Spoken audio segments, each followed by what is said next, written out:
Am I dropping over to this? When my son was little, it was funny. We had a four-wheel drive truck at the time, and I had him in the middle and the back. And he was just and it was just, and he would slap his leg.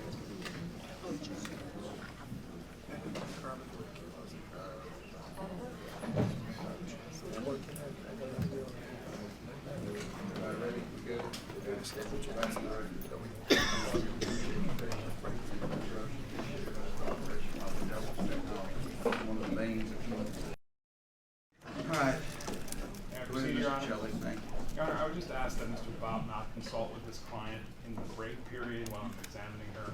That's generally not permitted, in my experience. Go ahead. Can we see Plaintiff's Exhibit 2C, please, Ms. Wells? I'm sorry, we're on 2C? 2C. Okay, thank you. Ms. Greene, this is the tweet that we talked about a little bit earlier. Just a quick question on it. You issued this on December 19, 2020, correct? I can't see real well, but I think that's the date. Maybe we can make it a little larger.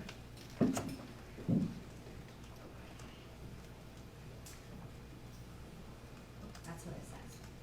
And what you were doing in this tweet was you were tweeting out a story from the Epic Times about President Trump saying that the protests that were planned for January 6th were going to be, quote, wild, right? I object. We don't have the, where's the article? Right there under the picture of President Trump. Does it quote that? Yes, it says, Trump, supporters should join wild protest in D.C. on Jan 6th. Okay, I withdraw my objection. I can't see that. I can't If see. we can make it a little larger, Ms. Wells. You can answer the question, Representative Greene.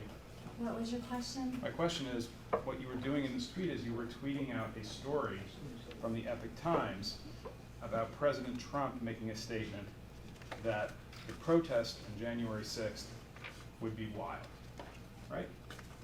I tweeted an article that had the details of the dates and times. Right, and also included President Trump's statements that he expected the demonstrations on January 6th to be wild, right?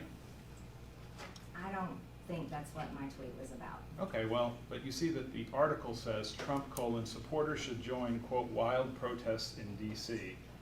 on Jan 6th. I don't remember tweeting that specifically for what you're saying. Those are your words. No, Those aren't mine. I'm actually reading from what's on the... You're speculating on why I tweeted that, but I don't remember tweeting it for that specific reason. Ms. Greene, I'm just asking questions. I'm just answering. And in your tweet, you mentioned earlier that your words, join hashtag March for Trump in D.C. on January 6th to fight for Trump, that you were urging people to come to Washington for a peaceful demonstration, right? Peaceful demonstration, Right. absolutely. Yeah, that word peaceful is nowhere in this tweet, right? Hold on, that word peaceful is I not in this can't tweet. read it, there's only half of it there. Let's give the representative a paper copy of that. I want to make sure I'm No, not I can missing. see it now, it was scrolled up just a second ago. Peaceful's not in there, is it? Well, you know, like, Is the word peaceful in there, Ms. Greene? it does not say peaceful right That's my there. question. But Thank you're you. asking me, and I said for peaceful demonstration, just like people have the right to do in their First Amendment. I'm asking, there's not a secret code in there that it's supposed to be peaceful, right? Well, I never mean anything for violence. I don't support violence of any kind, and I've said it over and over again. So I'm telling you. You just that didn't say it on this occasion, did you? I never mean anything for violence. All of my words never, ever mean anything for violence. We'll examine that question. Go to Plaintiff's Exhibit 2F, please. 2F F? is in Frank. Yes. And I'm looking at the, yes, this top half of the exhibit. Ms. Greene, this is a tweet that you sent out on January 2nd, 2021, correct? I'm not sure. Okay, you don't recall this? I don't recall tweeting that, no. Okay. You can set that to one side.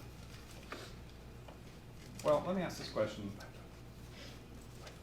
Does anybody tweet things on your Twitter account? Strike that. Did anybody in January of 2021 tweet things on your Twitter account without your permission? On what day? Any time from November of 2020 to January 6th. I don't remember. That's difficult to answer. Okay. You'd be surprised if somebody got into your Twitter account and tweeted something without your permission, wouldn't you? Well, no one tweeted anything without my permission. I just don't remember who tweeted what. Fair enough. Now, would you agree, Ms. Greene, that this tweet from January 2nd, 2021 is something that we can fairly attribute to you, being that it was tweeted on your Twitter account? I'm sorry, I don't know. Okay. We take that down. Ms. Greene, you've had your disagreements with Speaker Pelosi, isn't that right? I'm not sure what you mean. You've had political disagreements with her. You don't agree with some of the things she's done in her career, right? Politically speaking, that would be correct. Right. You don't agree with a lot of things she's done, right? Politically speaking, that would be correct. In fact, you think that Speaker Pelosi is a traitor to the country, right? I'm not answering that question. It's speculation, it's hypothetical. You've said that, haven't you, Ms. Greene, that she's a traitor to the country?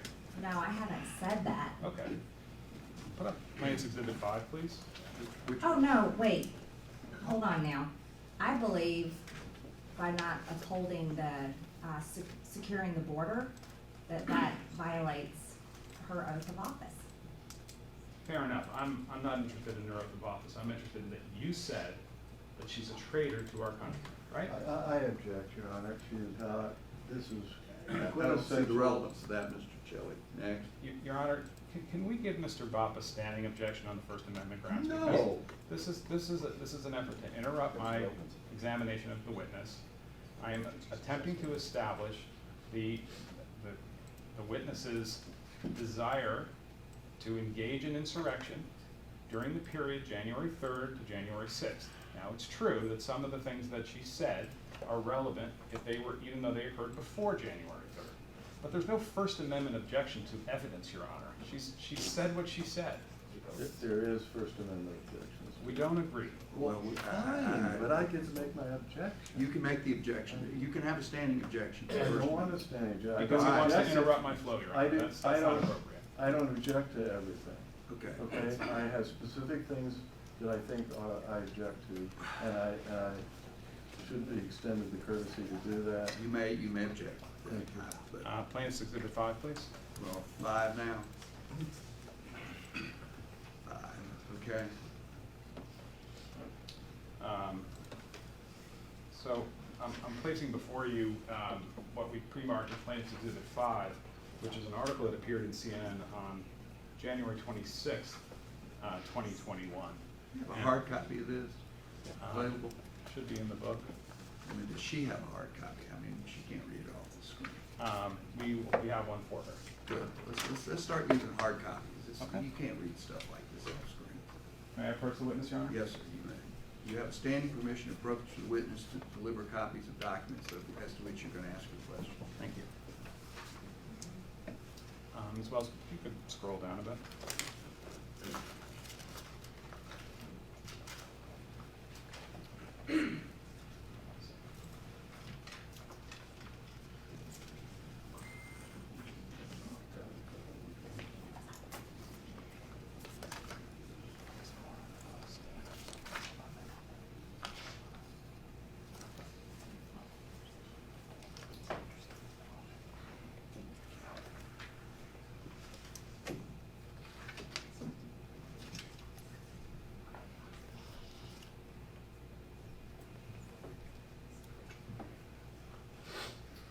Ms. Greene, I want to direct your attention to the bottom of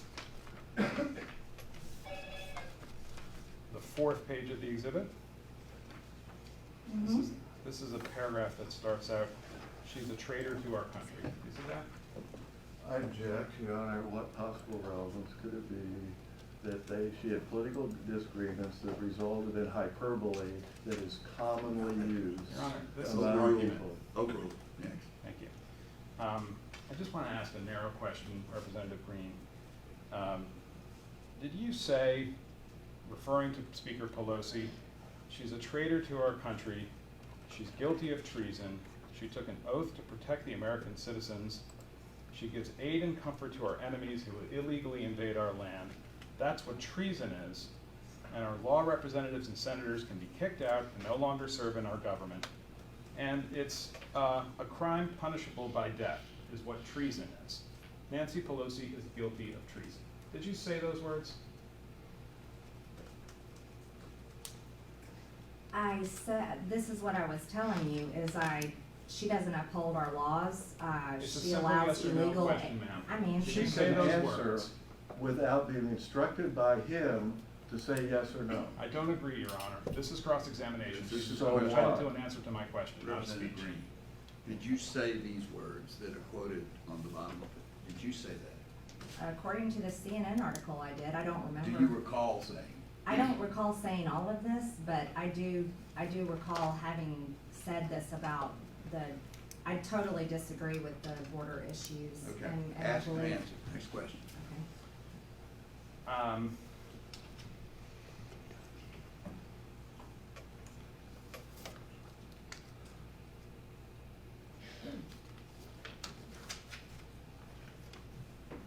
And Representative Greene, you have advocated the use of physical violence against people you disagree with politically, right? I object without context, without anything.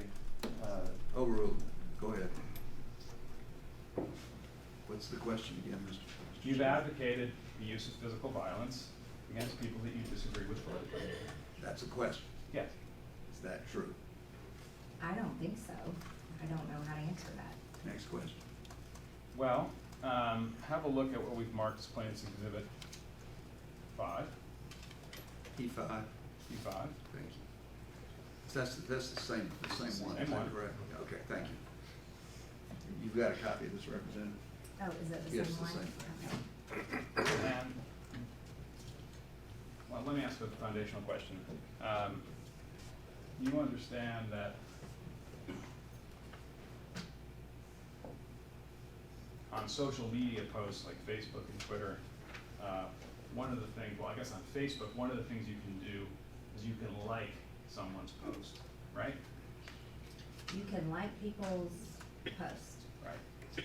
And when you like someone's post, that's a way of signifying that you agree with or admire or think it's correct, the post is correct, right? I don't know. I don't agree with your phrase of questioning. Well, I'm asking you. Isn't it true that when you personally, Ms. Greene, like someone's post, you're signifying your approval for what the post said?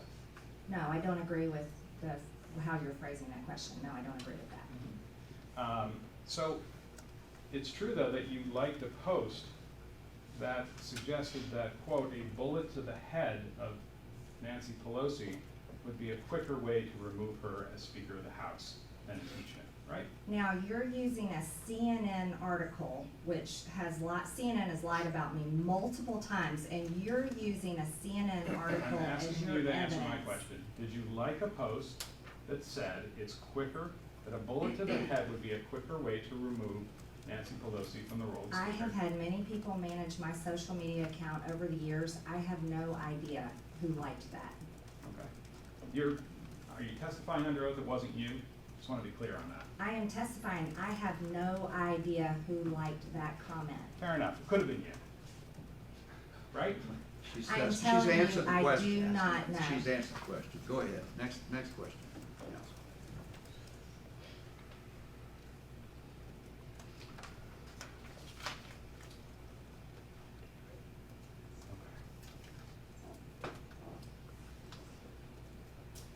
By the way, you know, Ms. Greene, that one of the places inside the United States Capitol building that was was invaded by people who were doing violence was Ms. Pelosi's office, right?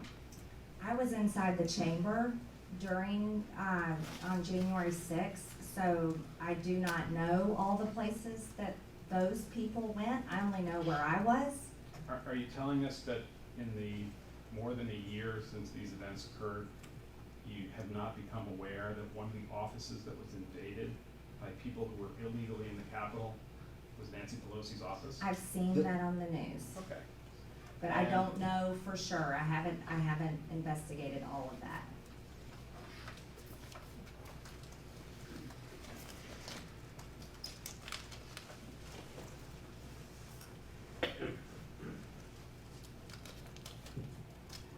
Now, you mentioned earlier, in response to some of my questions, that there was a demonstration that was being planned for January 6, 2021, called the March for Trump, right? We talked about it on one of my Twitter posts. Right. And that demonstration was being organized in part by an organization called Women for America, right? I don't remember who organized it. Okay. Ms. Wells, can you pull up Plaintiff's Exhibit 2D? I'm sorry, which one, Mr. Jones? I'm sorry, 2D, Your Honor. D or B? D. B is in board. No, D is in dog. D is in Sorry. dog. And Thank we're gonna do this on paper, so I gotta.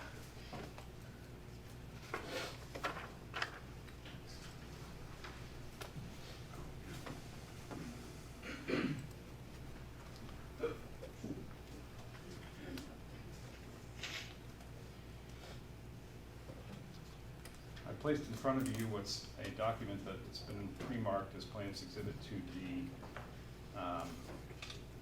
Let me just begin by asking,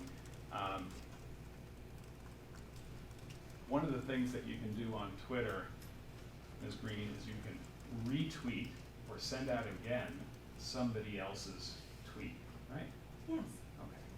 And on Plaintiff's 2D, which I placed in front of you, you are retweeting a tweet sent by Kylie Jane Kremer on December 19th, 2020, right?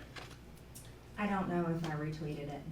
Well, if you look carefully, it says Marjorie Taylor Greene, there's an American flag, and it says retweeted. As I your don't know testimony, if I retweeted it. You don't recall one way or the other. I don't recall. And it's your testimony that if this got retweeted from your account, that would have been done with your permission, right? I don't recall retweeting it. That's not my question. You don't deny that Kylie Jane Kremer's message was retweeted from your account in the form set forth as Plaintiff's 2D on December 20th, 2020. I'm sorry, December 19th. You don't deny that, do you? This is what your picture has, this paper has. I don't have this Twitter account anymore. So I don't remember retweeting this. Okay, but you do remember that there was this thing called the March for Trump that was going to be on January 6th, right? Yes. And that Women for America were one of the organizers, right? I don't remember, but that's what this says. Okay.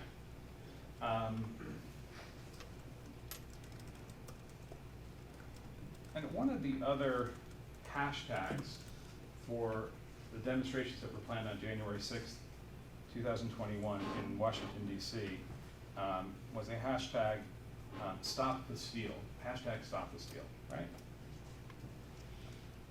Stop, yes. And another hashtag that got used at the time was, a website that was being used to organize people to come to Washington was something called wildprotest.com, right? I don't know. Okay. Let's have a look at PX33, please.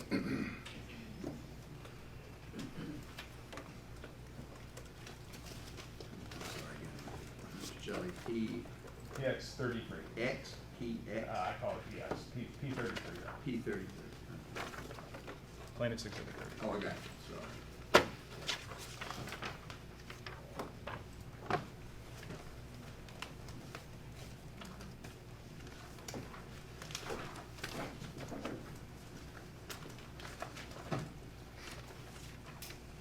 placed before you, Ms. Greene, a document that was marked as plaintiff's exhibit or petitioner's exhibit 33. I'm just going to ask a couple questions about it. Does this refresh your recollection that there was a website known as wildprotest.com that was encouraging people to come to Washington for a protest on January 6th? I don't remember the website, but I'm seeing it here on this, on your paper. Okay. And wild was the term that President Trump used to describe what he thought was going to happen on January 6th, right? Wild is also a term that high schoolers use when they talk about spring break. Fair enough.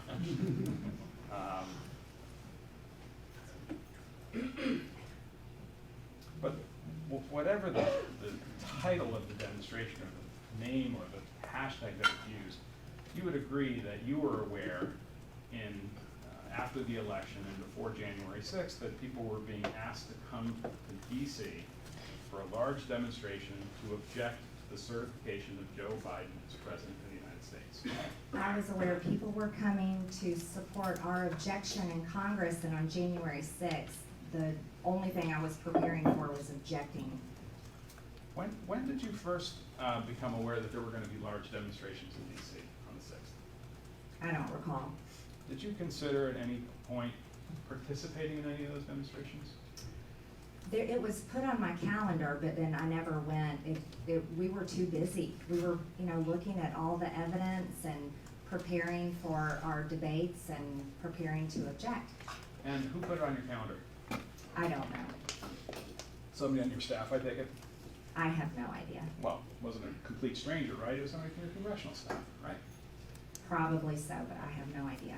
And as you sit here, can you tell us why it is that an appearance for you at that demonstration was placed on your calendar?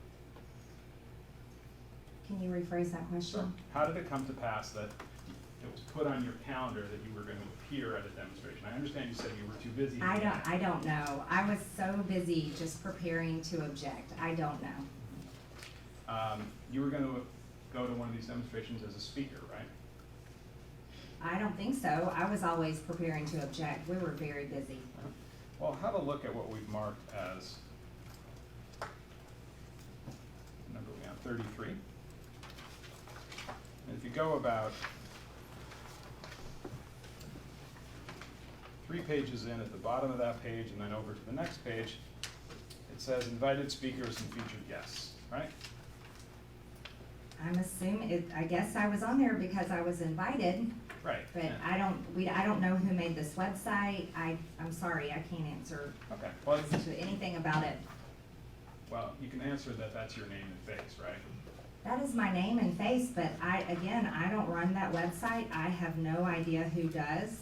My question to you, Representative Greene, is you or someone under your authority at your congressional office authorize you to be placed as a speaker or guest of the wild protest demonstration? I get many invitations as a member of Congress to many events and all kinds of speaking engagements, and most of the time those go on my calendar, but they have no relevance as to whether I attend or not.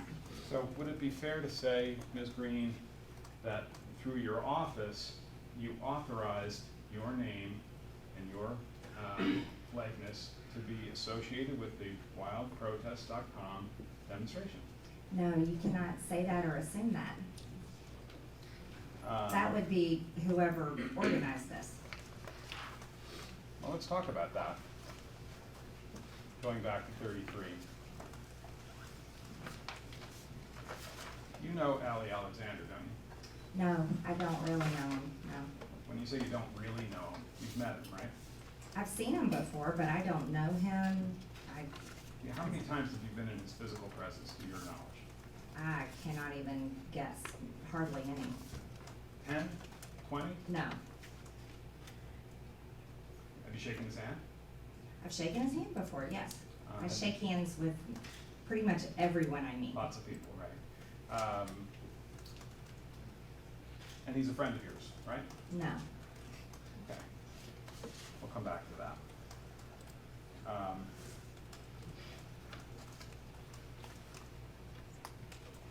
Did you discuss with Mr. Alexander the idea of you coming to appear at a demonstration on January 6th? I do not recall that, no. You're not denying that happened, you just don't recall one way or the other. I do not recall that, no.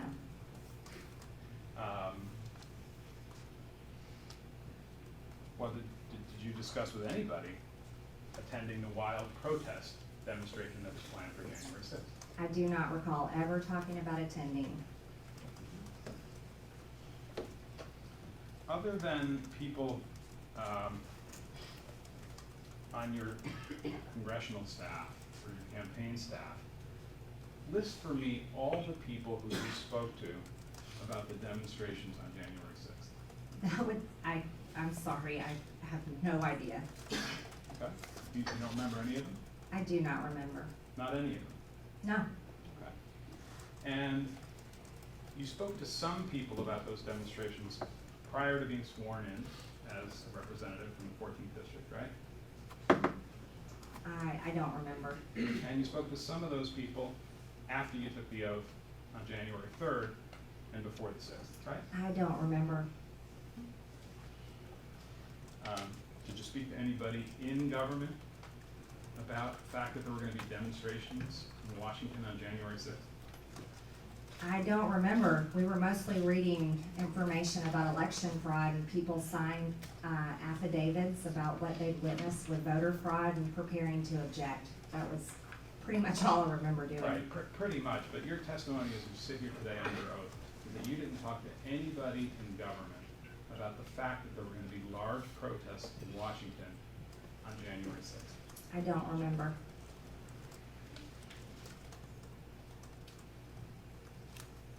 You spoke to Representative Biggs or his staff about that fact, didn't you? I do not remember.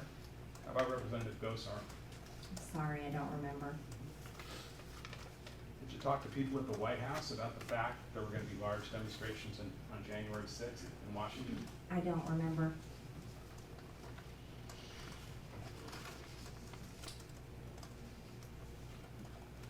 Prior to January 6th, Representative Greene, did anyone ever mention to you the possibility that there might be violence in Washington on January 6th, 2021? I don't remember. So it's possible that folks told you things could get violent in Washington on January 6th, right? I was a brand new member of Congress. I don't remember those conversations, but I would hope Nancy Pelosi and those in charge of the Capitol were taking the Capitol security very seriously. My question is just about whether anybody at all ever mentioned to you the possibility of violence. I don't remember. Okay. So you're not denying it, you're just saying you don't recall. I don't recall. And you don't recall that people said, you know, we're having these big demonstrations in Washington, and some of the people who come to those demonstrations might become violent. That never happened. The only violence I'd ever seen was the Antifa and BLM riots, and I've been to so many Trump rallies, have never once seen violence out of Trump people. I don't recall any talk of violence. And you knew that the people who were coming for the demonstrations on January 6th, those were Trump people, right? I knew there were many people coming to support President Trump and our objection on January 6th. Right, and at least some of them were coming because you asked them to come, right? I don't recall personally asking people to come, but evidently I tweeted about January 6th. Anybody, strike that. Did you have any conversations with anybody in government, representatives, senators, White House staff, the President of the United States at the time, any government official or government employee about the fact, this is now prior to January 6th, about the fact that there was a risk that people coming to Washington for January 6th demonstrations might become violent? I object. That's the fourth time he's asked the same question. She's not the repeatedly same saying. question. This is the last time. It really is the same question. I will let it, what, you can ask questions, the last time. I don't recall. Ms. Greene, did you ever hear that from any source prior to January 6th that some folks were planning to come to Washington on January 6th, and the idea was that they were going to flood the Capitol with people. No, I don't remember ever hearing that. You never discussed that with anybody. No, I do not remember that.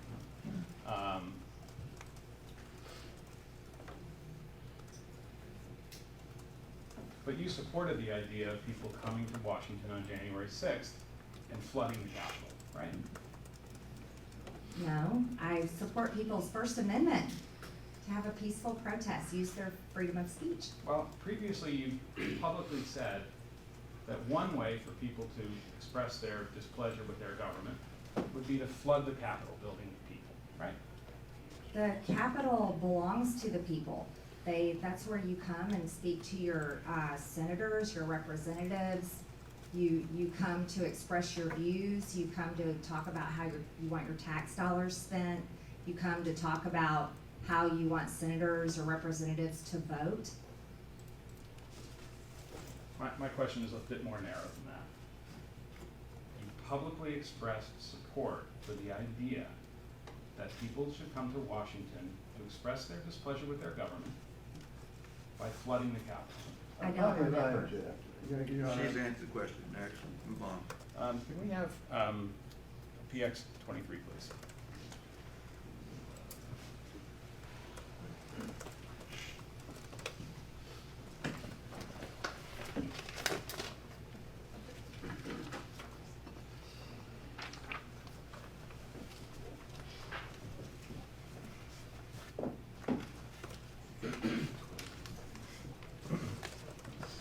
Ms. Greene, I've placed in front of you what we previously marked as Petitioner's Exhibit 23, which is a CNN article entitled, in 2019, Marjorie Taylor Greene told protesters to flood the Capitol and feel free to use violence. Your Honor, I object. This is 2019. How many years back? High school? Do we have to be treated with statements that, like, flood the Capitol? Flood the Capitol? I Your mean, Honor, this is a there speaking are- objection. It's not appropriate. Go ahead. If you can figure out how you're gonna lay the foundation for this, you may proceed. Go Okay. ahead, Mr. Chairman. Thank you. I want to direct your attention, Representative Greene, to the second page of this exhibit. Mr. Shelby, could you please go through the proper things so she knows what she's looking at? Yes, I thought I did, but. I didn't hear it, I'm sorry. Okay. Ms. Greene, this is an article that appeared, we believe, on CNN in the wake of January 6th. I asked if you've seen this document before. No, I haven't seen it. Yeah.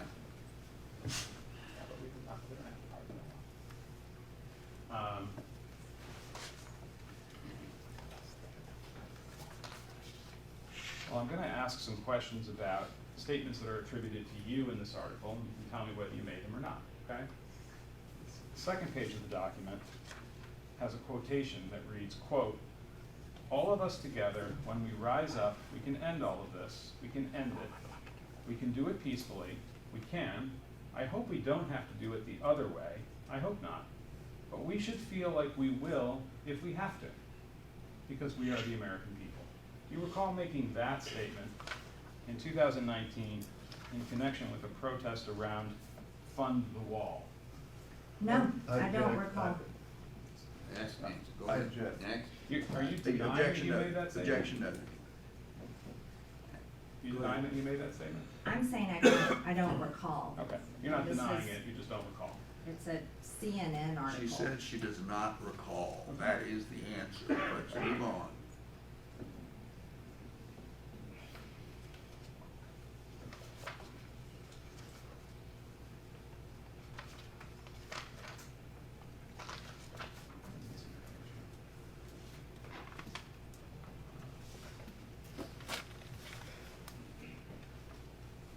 Can you scroll down?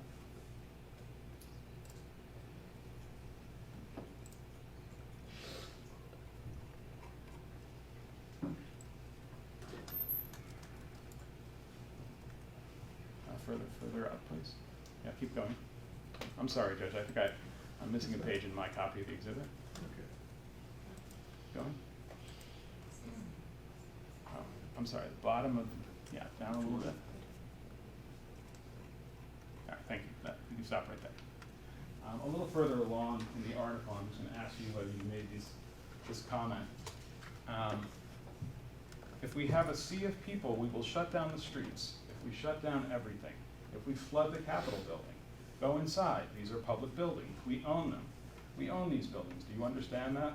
We own the buildings and we pay all the people that work in the buildings. Did you say that in connection with the Fund the Wall demonstration in February of 2019? And because it's about the Fund the Wall demonstration, after she was sworn in as a member of Congress, and taken It's irrelevant. Completely irrelevant to what she. I'm inclined to agree with you, Mr. Let's go on. Let's move on, Mr. Did you say that? I don't recall. You're using CNN, and they've chopped up my words so many times. They've lied about me so many times. I mean, you sound like you have as many conspiracy theories as QAnon at this point. Well, you believe in QAnon, right? No, I did not say I believe in QAnon. Let's move on. You don't This is believe not in re- QAnon? This is not relevant. Let's move on. She brought it up, Your Honor. Can we get PX 84, please, as well? Which one? 84? 84?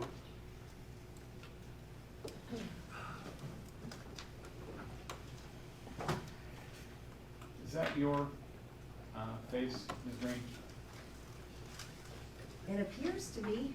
Okay. So this is a video clip. I'm going to ask that you play it. It's about 1 minute 50 seconds, and simply ask if that's you making those statements. Your Honor, before he starts running this, I object unless he assures us that this is the complete clip, not selected out Right. pieces, that is the entire. We haven't touched it, Your Honor. Okay. I'm not saying you touched it. Right, well. This is on, you're prepared to play this. I think your responsibility, and I'm asking the court to require this, or I object, is to make sure that this is not taken out of context. You want to present it as evidence. I think you should be required to explain that this is the entire statement that was made, not some selected piece out of context. May I be heard on this, Your Honor? Sure, of course. Go ahead, Mr. Your Honor, we have been denied the opportunity to conduct discovery in this case, as Your Honor knows, given the speed with which this proceeding had to go forward.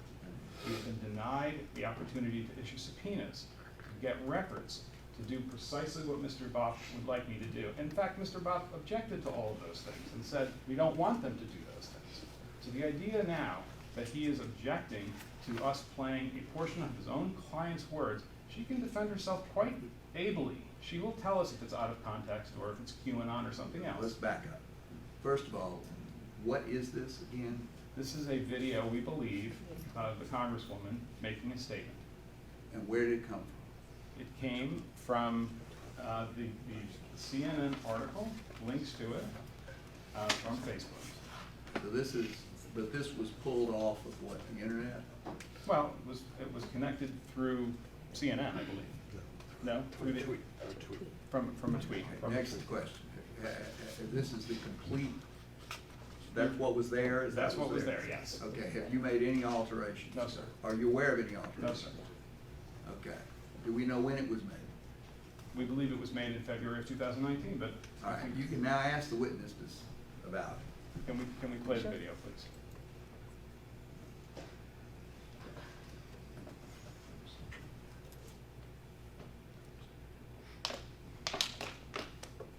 In Washington, D.C. on February 23rd and protest and march with me at 8 a.m.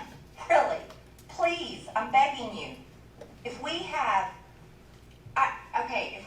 a sea of people, if we shut down the streets, if we shut down everything, if we flood the Capitol building, flood all the government buildings, go inside. These are public buildings. We own them. We own these buildings. Do you understand that? We own the buildings and we pay all the people that work in the buildings. You know what? February 23rd may be kind of cold. We're going to go inside. We're going to be warm. And then we're going to demand that our federal government serve we the people, because we're sick and tired of their ways. We're sick and tired of the corruption. See, here's the issue. Here's the issue, America. They think that we're stupid, and they treat us like we're stupid, and we allow it. We allow it. Well, no more. We're not going to allow it anymore. We want solutions to the problems. We want to take care of America. America is first. Americans come first with Americans' taxpayer dollars. We're done. We're done. And we have a massive list of grievances, okay? We have a huge list of grievances. And that's why on February 23rd in Washington, D.C. at 8 a.m., we're going to march and protest. And I am telling you to get your butt there. I'm begging all of you to be there. Be there. Let's make this huge. There's a lot of really, really great people organizing this. You don't even know. Ms. Greene, that's you, right? That's me. And in that clip, you were urging people to come to Washington and flood the Capitol, right? What year was that? You tell me, Ms. Greene. I believe it was for February 23rd, 2019. Right. There was no violence that day. We peacefully protested. Fair enough. But my point is to ask you the question. You were urging people for that demonstration to flood the To Capitol. peacefully protest with me and enter the Capitol and ask our lawmakers to serve the American people.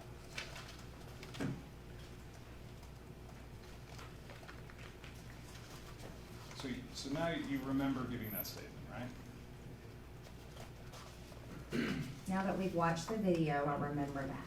Now that your memory has been jogged a little bit, do you remember talking about that demonstration being done on a peaceful basis? That demonstration was peaceful. Right? And you remember that you said, we can do it peacefully, right? Of course, I only believe in peaceful demonstration. I do not support violence. In fact, what you said is, we can do it peacefully, we can. I hope we don't have to do it the other way. I hope not. But we should feel like we will if we have to, because we are the American people. That was another statement that you made in the same presentation, right? That was in your CNN article, and I don't trust CNN as a source. They've lied about me multiple times. Are you denying that under oath that you made that statement? I'm not. I just don't recall. I'm not recalling saying specifically that. The demonstration was peaceful. History shows that. What year was this again? 2019. It has nothing to Okay. do with January 6th. I'll move on, Your Honor. You're pushing the envelope. I thought you'd already fallen off the cliff. No comments, no comments. Mr. Yeah, I'd appreciate Mr. No Brown to comment. keep his humor to himself in a moment. He can do that in the cameras outside when the time comes. Gentlemen, and I'm serious, we need to get back to task. Ms. Greene, did you or any member of your government or campaign staff communicate with Anthony Aguero about the events of January 6th, prior to January 6th? I don't recall. Did you or any member of your staff, either congressional staff or campaign staff, communicate with somebody named Dustin Stockton prior to January 6th? I don't think I know who that is. Okay. How about Jennifer Lawrence? Not the actress, but a Jennifer Lawrence who's involved in conservative politics. Did you or any member of your congressional campaign staff communicate with Ms. Lawrence prior to January 6th about the demonstrations that were planned for that day? I don't recall. I don't think I know who that is.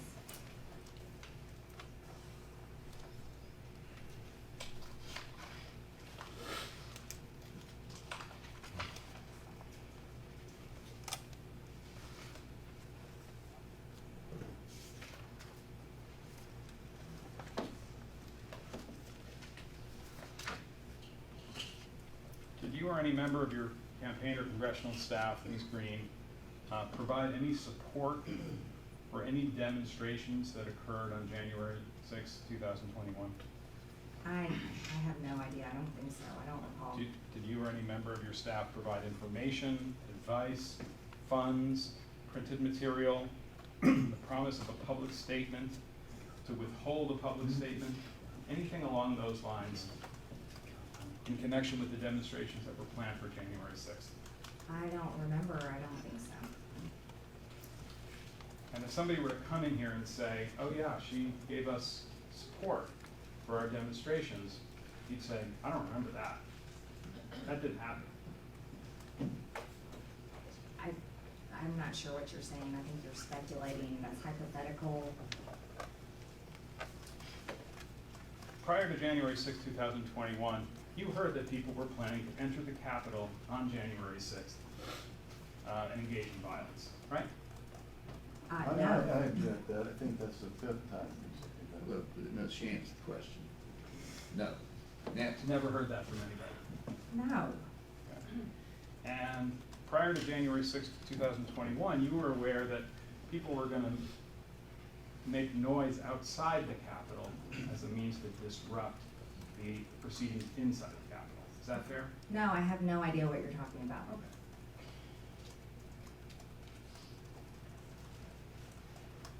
And prior to January 6, 2021, had you heard that people were planning to enter the Capitol building illegally in order to disrupt the electoral count process? No, absolutely not, I don't know anything about that.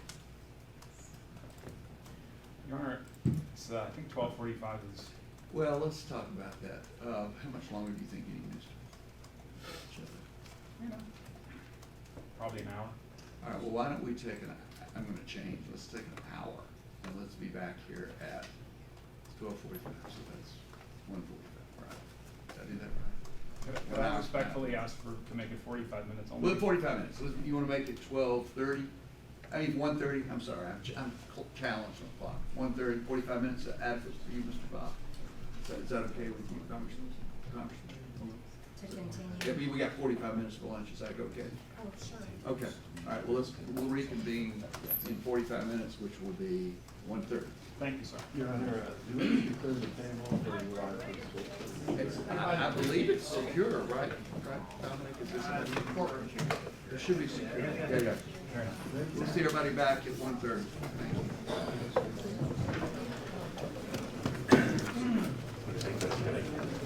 What's that? I think I'll come back after lunch. Yeah, Flight at 5. But I'll try that.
turn this off between sessions, but okay, so Ron Fine from Free Speech for People. That's right. Why don't you give us a update? I'm Ron Fine. I'm the legal director of Free Speech for People. We're at a break partway through the trial to determine the eligibility of the candidacy of Representative Marjorie Taylor Greene under the 14th Amendment Insurrectionist Disqualification Clause. We're in the middle of her cross-examination. That's going to resume after the break, and then we'll have some more things to show, and then there will be closing arguments. And the judge is unlikely to issue a final decision today. It's much more likely that there'll be a written decision that comes next week or even the week after.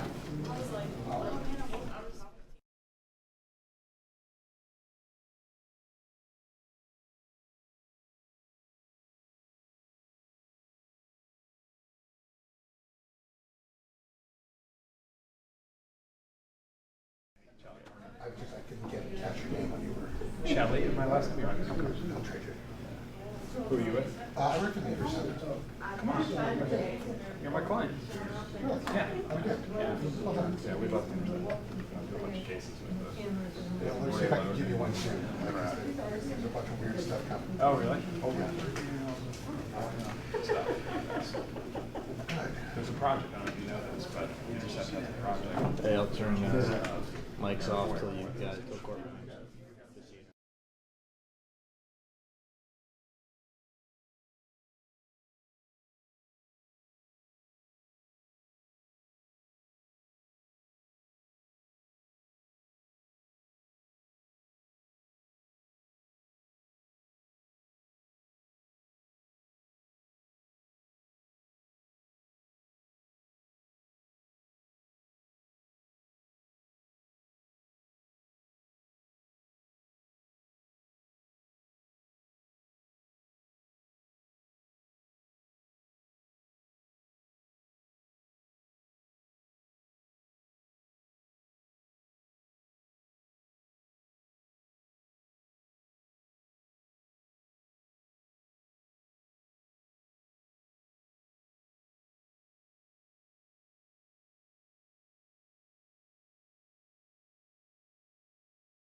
Okay, yeah.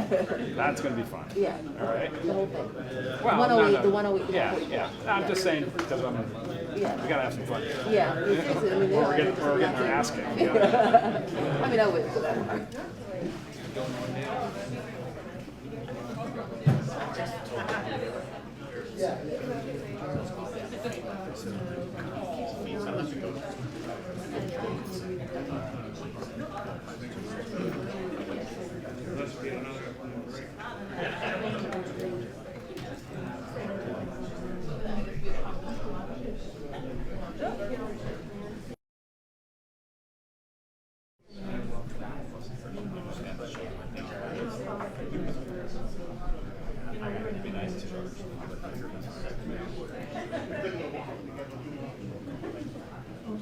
I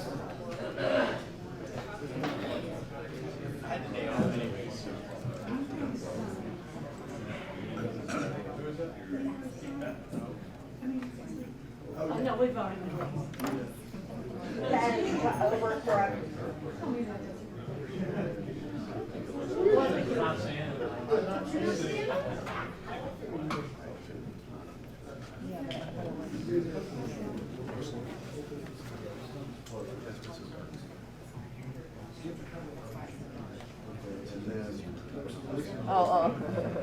Being covered.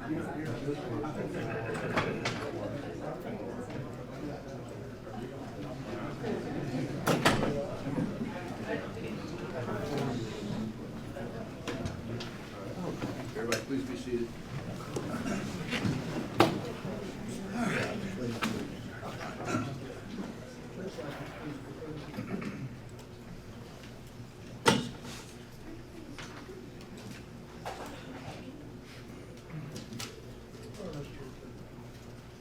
Representative?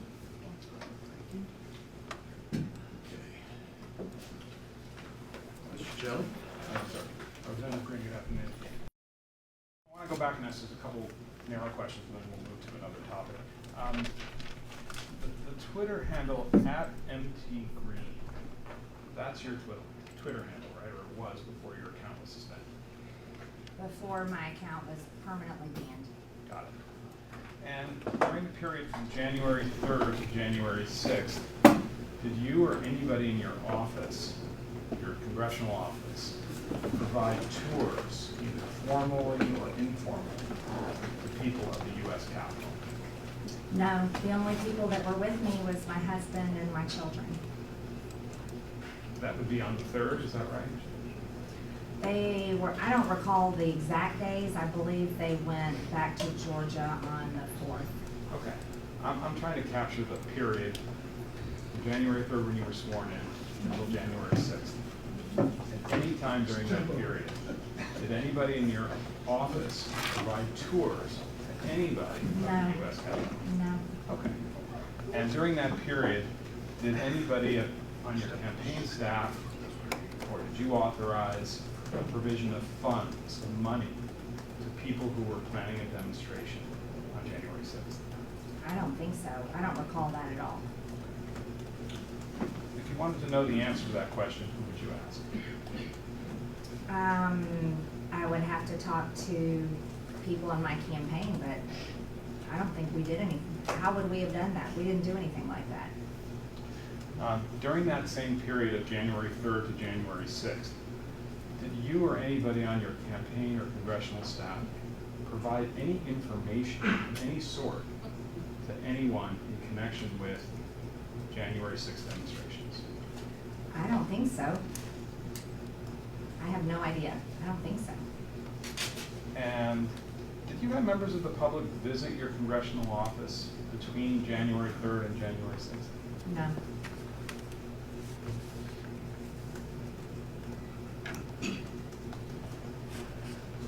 And during that period from January 3rd to January 6th, did anyone from your congressional office or your campaign provide maps or the location of offices within the Capitol? No. We got our keys to my office on January 3rd. I couldn't even find where the bathroom was most of the time.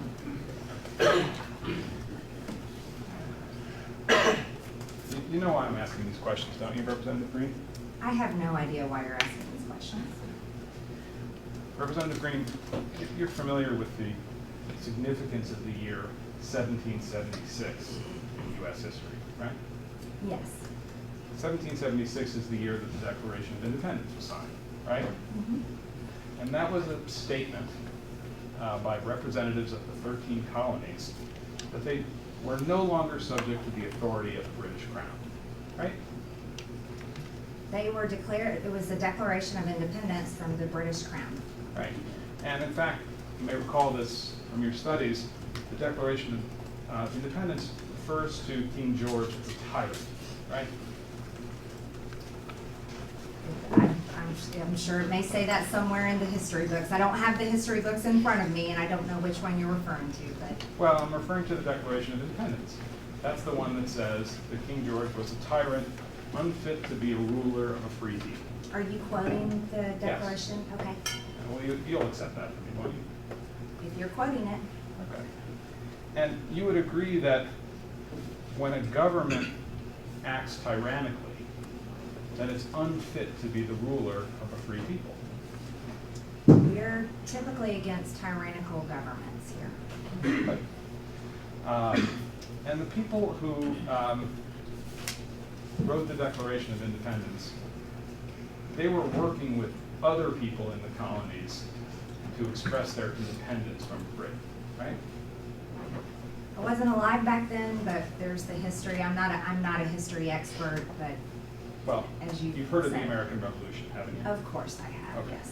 And you know that the American Revolution was a violent rebellion against British rule in the colonies. Yes. And they were trying to overthrow the government in Britain that was ruling the colonies, right? America was trying to start our own government. Right. And to do that, they had to get rid of the British colonial officials who were here in America and throw them out. Yes. And they viewed the British officials here and the Crown in Britain as a tyrannical government, right? Yes. Okay. That was an insurrection. Wouldn't you agree? The American Revolution was an insurrection against the government? I don't believe it. I don't know where it said that.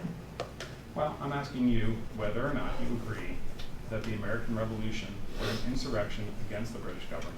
I believe it was, the American Revolution is part of our history where we separated from the Crown and started our own government here. Right. And the separation was brought about by violence, right? There was a Revolutionary War, yes. Yeah.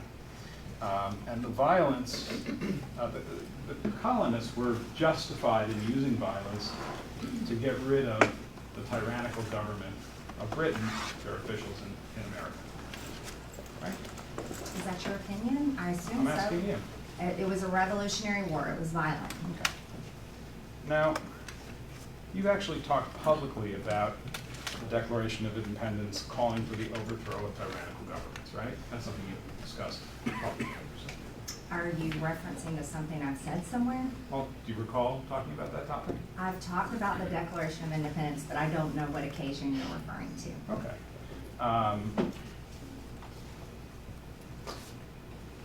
Well, one of the occasions where you talked about the Declaration of Independence was in connection with January 6th, right? I don't know. Okay. Let's go to plaintiffs 15, please.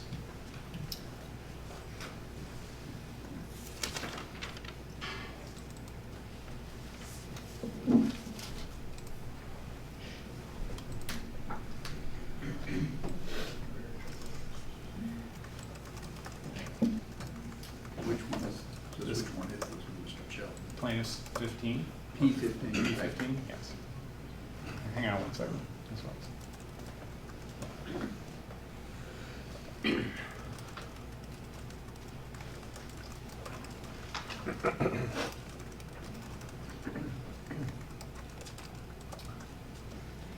Ms. Greene, I'm going to play the short clip and ask if that's you speaking on video, okay? What's the date on this? I can't read it from here. Do you know? October 26, 2021. Sorry? October 26, 2021. October 26, 2021. All right. If you could play the clip, please. A riot at the Capitol. And if you think about what our Declaration of Independence says, it says to overthrow tyrants. That's your statement, right? I don't believe it was finished, but that was me. Okay. I don't recall. I don't know what the rest of what I was saying because it was cut off. But in that statement that we looked at, you were comparing the overthrow of the British Crown in America in 1776 to January 6th. I don't know what my statement was because it was cut off. Now, you talked about the need for people to have guns. in order to secure their rights against the tyrannical government, right? That's, yes, we have a Second Amendment for a good reason. Right. And the good reason is, in case they need to overthrow their government, they can use their guns to do that. We have a, well, you're twisting things around. Could you rephrase your question, please? Well, I'm reacting to your answer. You said we have a Second Amendment, and that's a good thing.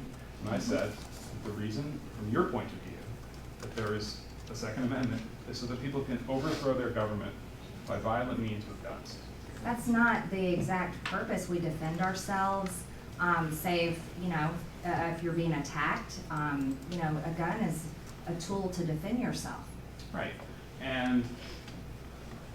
But one of the things it could be used for, strike that. Let's go to PX6.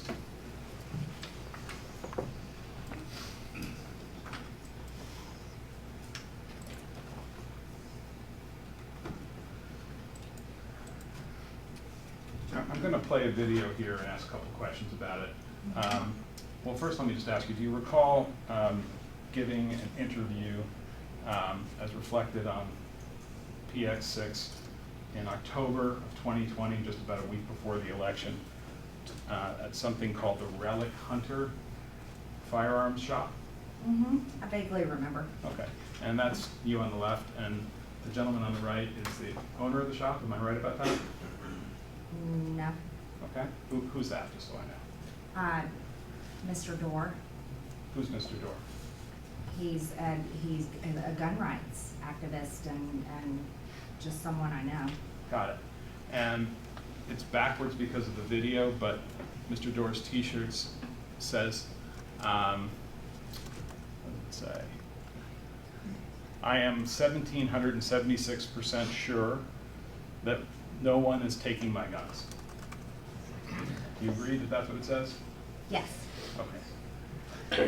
So let's play the video.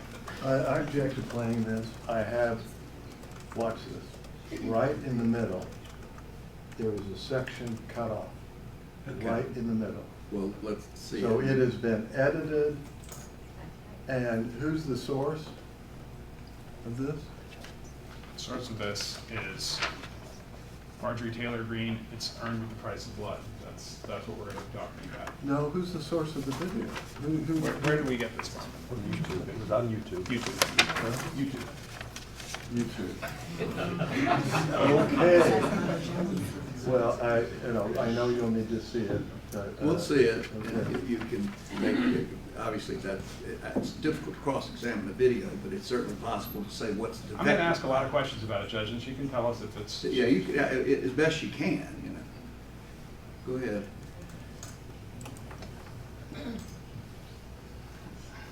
But Let me stop you. We're not watching the whole thing. We're picking up in the middle of it. Is that correct? It's a minute and 9 seconds, Your Honor. No. What I'm asking is, oh, I see. It's his shirt. It looked like we were halfway into the video. That's why I was. No, I was the confused. red We part. started at the beginning. Yeah. We played the whole thing. Can we go back, Ms. Wells, to just to the very beginning? Yeah, let's start it over again, please. 2 seconds.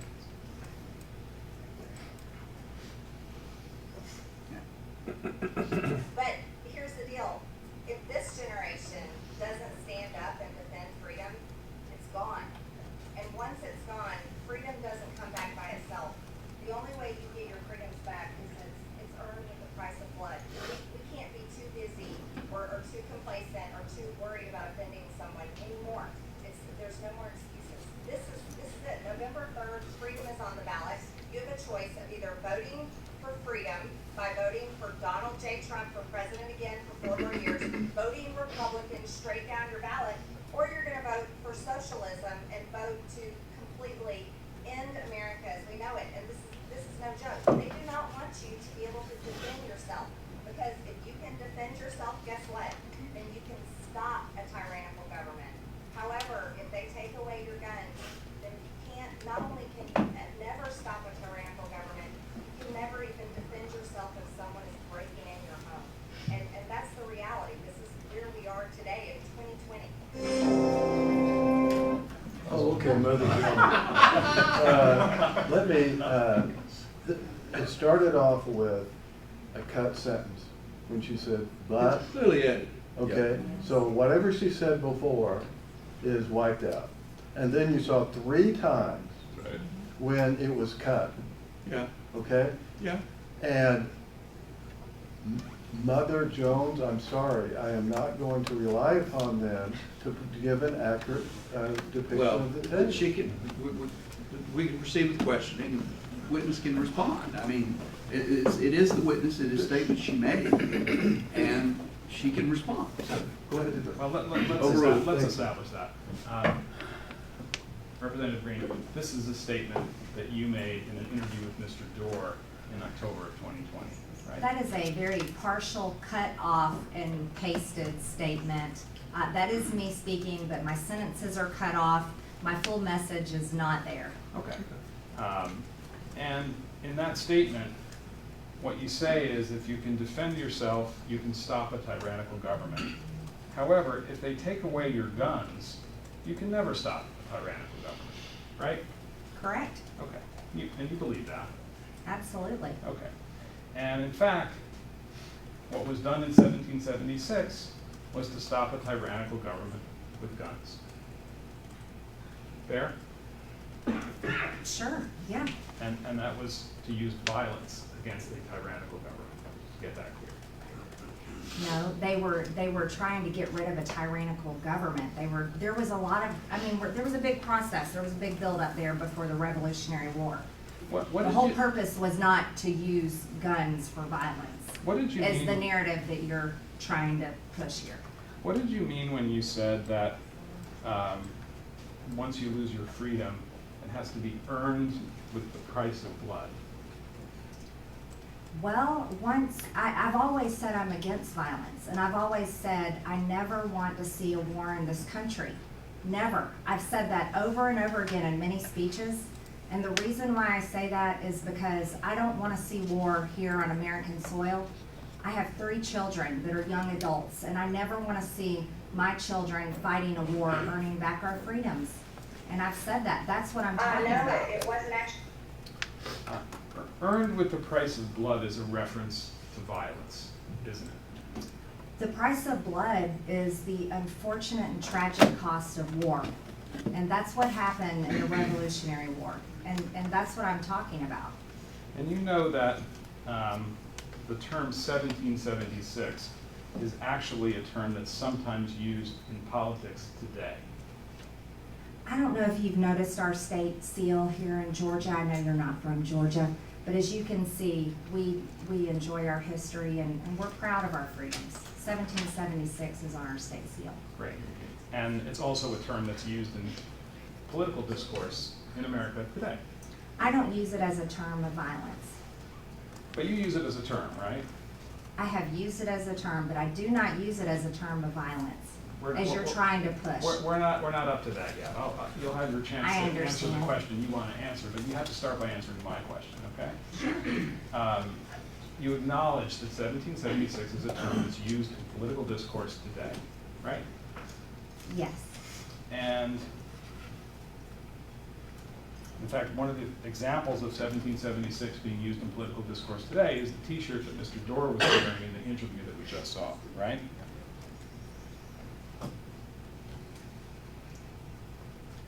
We saw 1776 backwards on his T-shirt on that cut-up video. Right. Yes.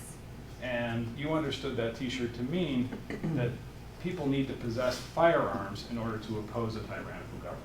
I don't recall I don't remember seeing his T-shirt that day when I saw him. The only time I'm paying attention to it is now because you're drawing the reference. Okay, but as you sit here today, you understand that what that T-shirt is conveying as a political message is that people need to possess firearms in order to oppose a tyrannical government. I don't necessarily understand what you're trying to say. I'm just asking whether you have that understanding or not. I think you're more trying to push a narrative and push words in my mouth, and I don't agree with what you're saying, necessarily. As you sit here today, Representative Greene, you know that that term, 1776, has been used in connection with events of January 6, 2001. I I guess so, I don't know. Well, you yourself have used the term 1776 to describe the events of January 6, 2021. I don't recall, but if you say. Let's go to PX 27, please, Ms. Wells.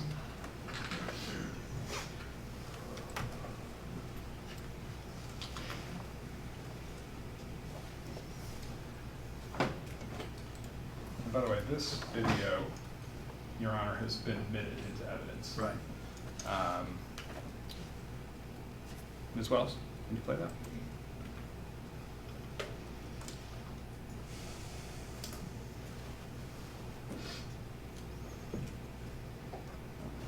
No, it wasn't actually planned, but President Trump knows how much I support him. He knows how much I support our district, Georgia's 14th district. And so I was happy to go up there and encourage our voters to get out and vote. We can't allow our two Republican senators lose their seats to two radical socialist Democrats. So I was excited to get up there and also cheer on Senator Kelly Loeffler for announcing last night that she'll be objecting to this fraudulent stolen election tomorrow on January 6th. And I'm very excited that both of us, women representing Georgians, will be fighting for President Trump and fighting for the integrity of our elections tomorrow. What is your plan tomorrow? How do you plan to handle what could possibly go down in this joint session of Congress tomorrow? What are you prepared for? Well, you know, I'll echo the words of many of my colleagues as we were just meeting together in our GOP conference meeting this morning. This is our 1776 moment. That's your statement on January 5th, 2021, correct? I don't know the date. Again, I don't recall, but now that I've seen it, what was the date of the video? January 5th, 2021, but you don't have to take my word for it. We can play it back and you'll see that you're talking about that tomorrow is the 6th. Okay, yes. Okay. And this is 2 days after you took the oath of office to be a representative from the 14th Congressional District, right? Yes. And you used the term 1776 to describe, in response to a question from the Newsmax broadcaster, right? I was speaking about objecting. Well, he asked you, what is your plan? What are you prepared to have go down tomorrow on January 6th? And your response was, tomorrow is our 1776 moment, right? It's talking about the courage to object. And you said you were echoing the words of your Republican colleagues. Was the term 1776 used by your Republican colleagues? I don't recall. That was the video, but I don't recall. In fact, Representative Boebert has used the term 1776 to describe the events of January 6th, hasn't she? I don't recall. I have no idea. Let's go to PX 9E, please. PX 9E, 9E. thank you.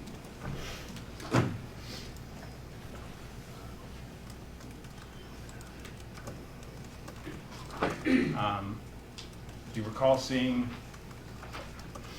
a tweet from Representative Boebert from Colorado at 8:30 in the morning on January 6, 2001? Today is 1776. I don't remember seeing this. I see it now, Okay. if that's her tweet. Do you have any doubt that Representative Boebert used the term 1776 to describe the events of January 6th? I don't know. Let's go back to PX 27, please.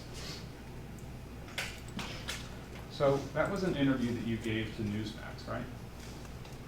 That's what it said on the screen, Newsmax. Okay. Well, you're not denying that, right? No, I just saying I don't even remember the interview until we've seen it. Okay. And that interview was posted that day on your Facebook page. I don't remember. We have that? Yeah? It's on the video. Okay, we'll come back to that. Now, when you said, this is our 1776 moment, you knew that some of the people who felt that Donald Trump was the rightful winner of the 2020 election used that term to refer to the possibility of violence on January 6th, 2021. No, I never heard anyone talking about violence for January 6th. You've never heard Absolutely anyone, not. you've never heard about anyone using the term 1776 to refer to the I would possibility of. never Let me finish my use- question, Representative. Okay, excuse me, sorry. I don't mean to cut you off. No, please I don't cut me apologize. off. Yes. You've never heard anybody say, use the term 1776 as a code word for violence to occur on January 6, 2021. No, absolutely not. Are you familiar with a group called the Proud Boys? I've heard of them. And you know that the Proud Boys, it has developed, had a written plan for conduct on January 6, 2021, right?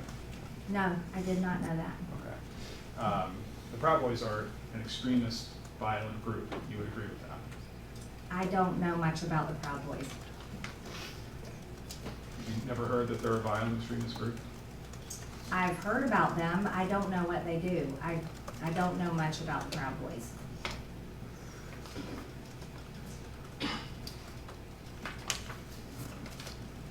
And you haven't heard that the written plan attributed to the Proud Boys for January 6th was called 1776 Returns. No, I Never. have no idea anything about that. Never heard that. Okay. Let's pull up PX 39.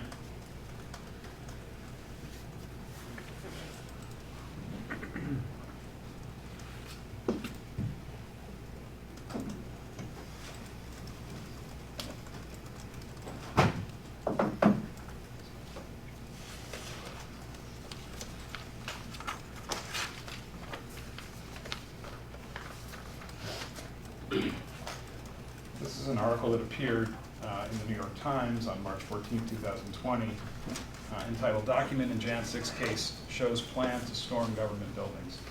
Do you see this document? I've never seen it, no. Let me get you a copy so you can have a look. Oh, do you need the number? It's 39.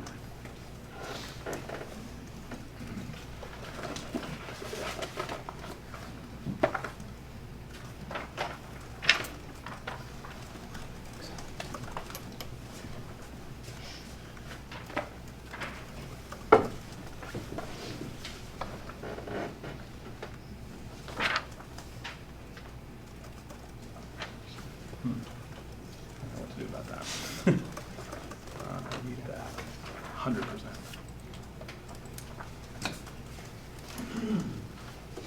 Ms. Greene, did you see a story in the New York Times or in any other publication or media outlet in March of 2022 about Proud Boys having a written plan to storm government buildings on January 6th? No, I've never, I don't recall, never heard anything about it. Never heard of that. Never heard that that was called 1776 Returns, that plan that the government alleges Proud Boys had to storm government buildings. No, I've never heard of it. You were aware prior to January 6th that 1776 referred to an idea or a plan for people who were opposed to the certification of the Electoral College vote to infiltrate and occupy buildings in D.C. No. Never heard that? No.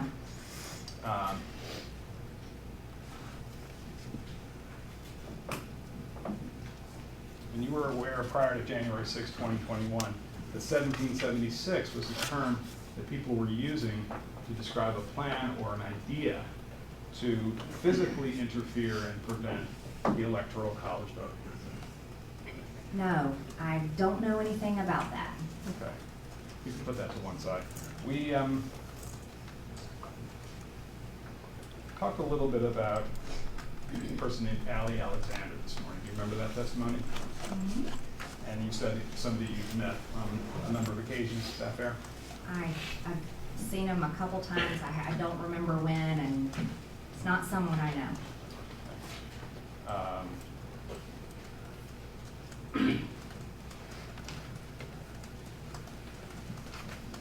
let's pull up 67, please, PS 67, Ms. Watts.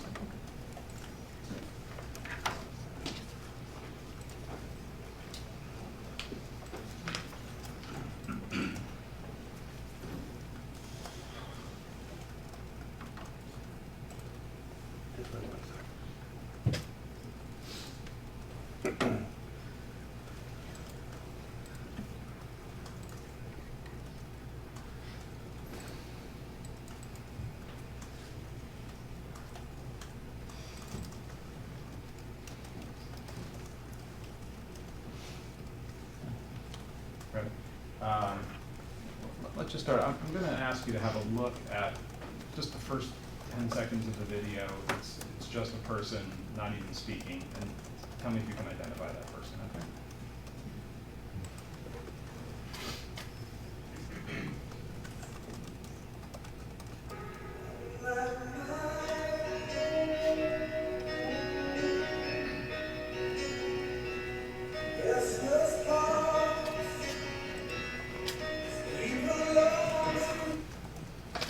You know that person? That's Ollie Alexander. Let's thank you. Let's go to minute 11:20.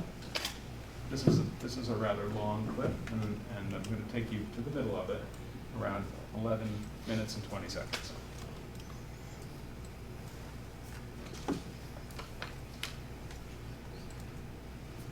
For anything, go ahead.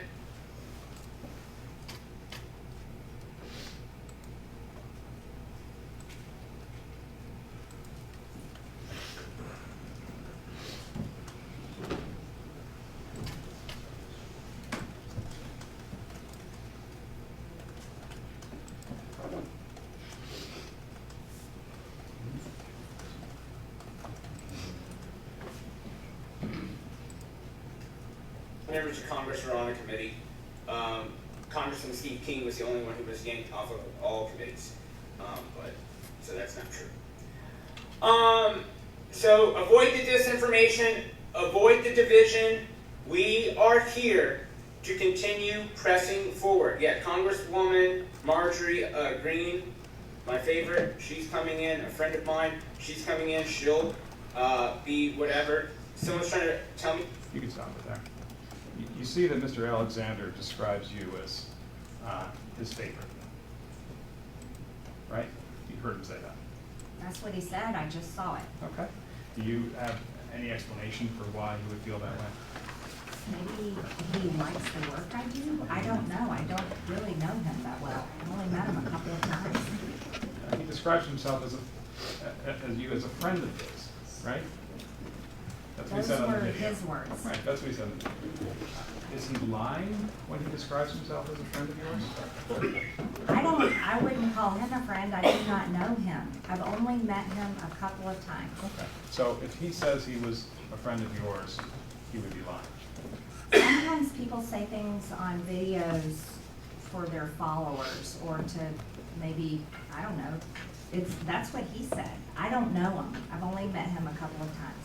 In fact, Mr. Alexander was very active on Twitter in the post-election 2020 period up until January 6th. Isn't that right? I don't know. I don't follow his account. Okay. Let's go to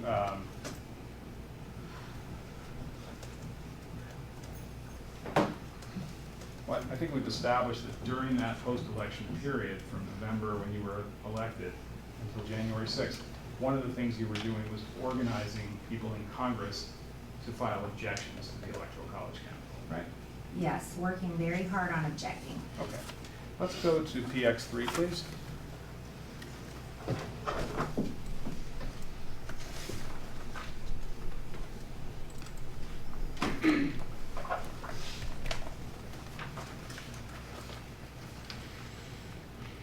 As well as if you could scroll it up so that we can see the bottom half first.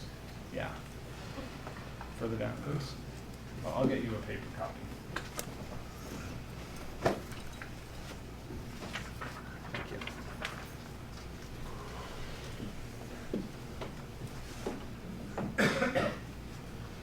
Ms. Greene, I want to focus your attention on the box in the middle of the page, it says Marjorie Taylor GRE ... 12/30/20. Do you see that? Yes. And that's a Twitter comment that you made on December 30th, 2020, right? I don't recall making that tweet, Um, but that's what this piece of paper says. okay. Do you have any doubt that a tweet from your account was issued on December 30th, 2020, that said, quote, "Word on the Hill is that Mitch McConnell and Nancy Pelosi could be working together on a rules change deal to block our Electoral College certification objection"? I don't recall this tweet. My question is a little bit different. Do you have any doubt that this is a tweet from your account? I don't know. Do you recall in late December of 2020 hearing a rumor on Capitol Hill about a deal between Mitch McConnell and Nancy Pelosi to create a rules change so as to block the objections to the Electoral College count? I can't really remember. It's been 16 months or so ago. That would be pretty important, wouldn't it? If they changed the rules so that you couldn't object to the Electoral College count, right? It would have been, but there was no rule change. We were still able to object, or at least we tried anyways. But at this point in December of 2020, your focus was on objecting to the Electoral College count in Congress, right?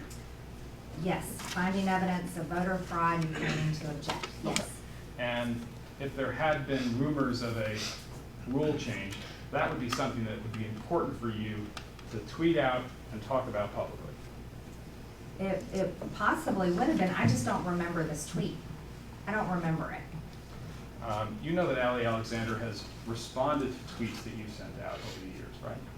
I don't know. I don't always, I have no idea who retweets and who responds.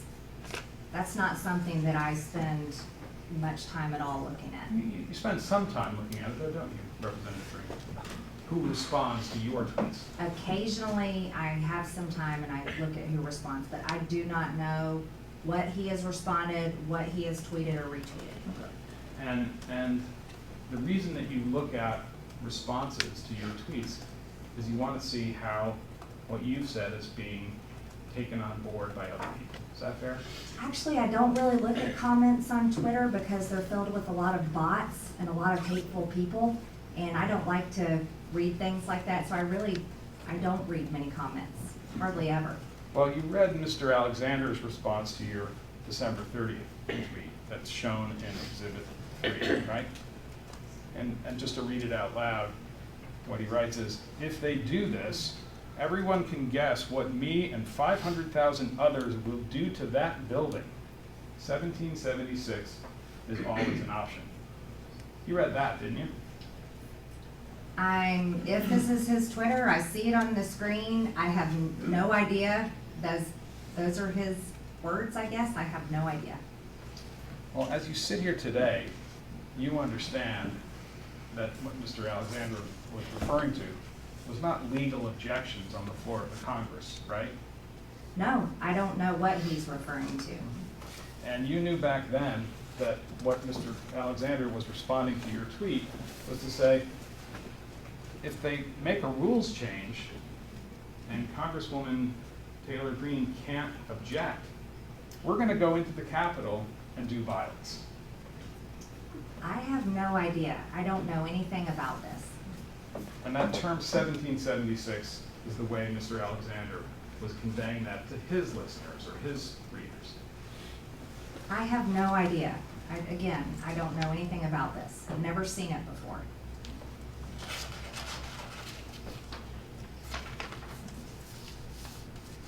Between January 3rd and January 6th, 2021, Ms. Greene, you viewed the Electoral College certification of Joe Biden as a blow to freedom. Is that fair? I viewed it as we needed to object because there was so much evidence and so many people had signed their name. Thousands of people had signed their name on affidavits saying they witnessed voter fraud. And that meant something to me because I care about the people and I care about their votes and I care about our election integrity.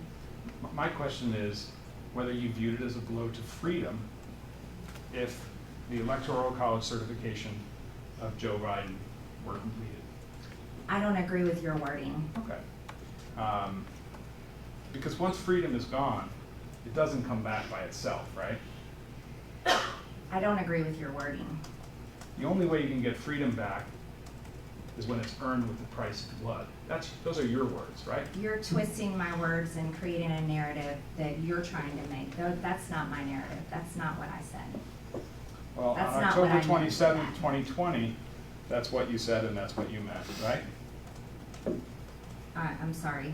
Yeah, on October 27th, 2020, when you did the interview with Mr. Dorr, when you said the only way to get freedoms back is when it's earned with blood, that's what you meant, right? Well, you showed a video that's chopped up, that doesn't show even my full sentences. So no, I don't agree with what you're saying.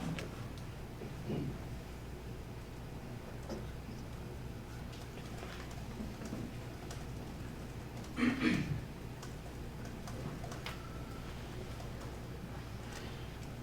you have any explanation, Representative Greene, for why it is that on January 5th, the day before January 6th, you described January 6th as our 1776 moment? I don't remember. Seeing this interview is the first time I've seen it in a long time. I don't remember. Now, prior to January 6, 2021, you spoke publicly on your Facebook page about the transfer of power that would occur on January 6th. You recall that? I don't recall. Okay. You said on a video on your Facebook page that the peaceful transfer of power ought not be allowed to occur. I don't recall. You said that the peaceful transfer of power cannot be allowed to occur because Joe Biden didn't win the 2020 election, right? I don't recall. Let's go to the videotape. Can we start with, it's probably best if I explain this. There are two versions of this, and I'm going to ask about both of them. You can tell me if you think they've been chopped up in any way. They have been chopped up, that's true. But you'll tell me whether you were misinterpreted, okay? The first one is PX 66.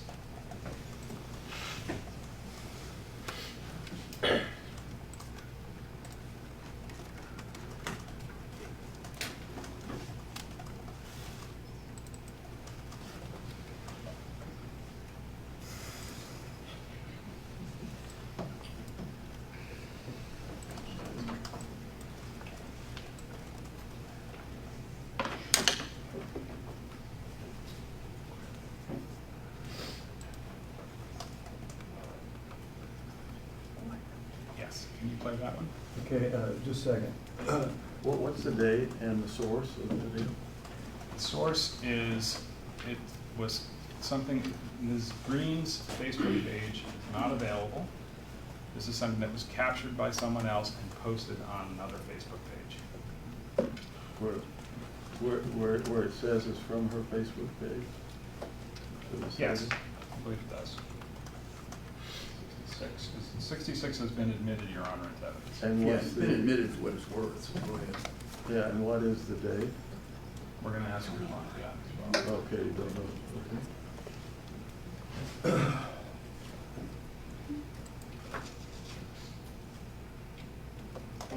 And this is an important time in our history.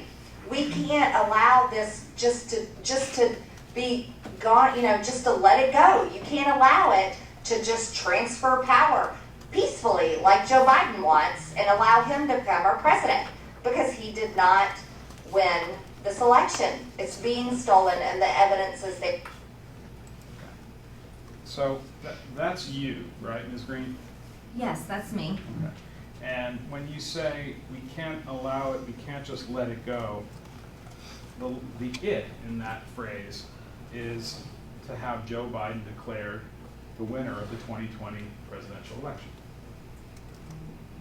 You are showing a video where it doesn't give us any reference beforehand and it doesn't give us any reference afterwards. So it's not really my complete, it's hard to get an understanding of what I was saying. Okay, so your answer is you don't know what you're referring to. I don't.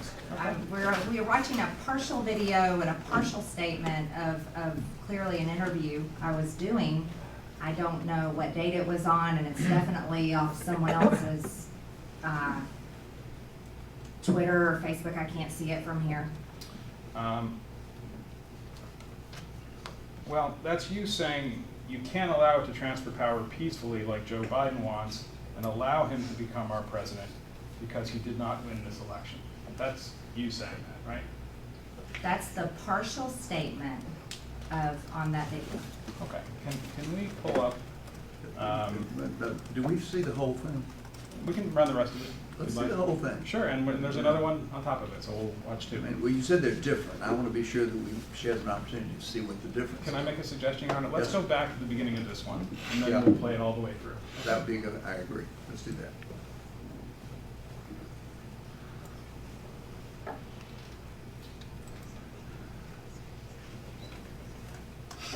And this is an important time in our history. We can't allow this just to be gone, just to let it go. You can't allow it to just transfer power peacefully like Joe Biden wants and allow him to become our president because he did not win this election. It's being stolen and the evidence is there. The mainstream media for 4 years talked about Russian collusion, conspiracy theories, and lies, and demanded investigations non-stop into Russian collusion. Non-stop. But yet they refused to, and this is an important time in our history. Is that where it ended? It just sort of cut off there? Okay, let's show the witness PX 12.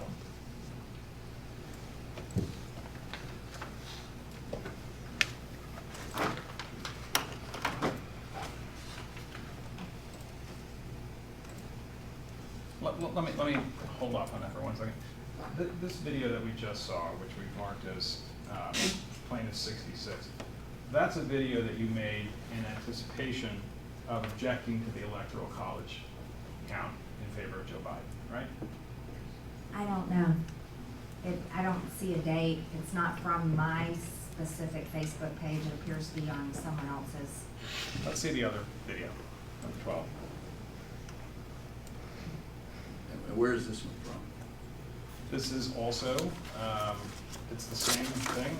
It was taken, I believe, off of the video, off the Facebook page of the client, of the congresswoman, but let's ask. But where did y'all get it? Where do we get this at? It's off the Facebook, off of the Republican Accountability Project. Okay, so this is a secondary source that was Yes. copied, but that's where you got it from. Yes. So this is a different version. Correct. Okay.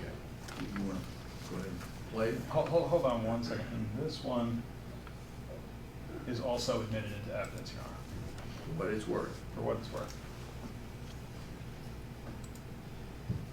America re-elected Donald J. Trump for 4 more years. You can't allow it to just transfer power peacefully like Joe Biden wants and allow him to become our president because he did not win this election. It's being stolen and the evidence is there. There's a large group of us. We're organizing an effort to object to the Electoral College votes for Joe Biden in key states where there's real evidence that this election has been stolen.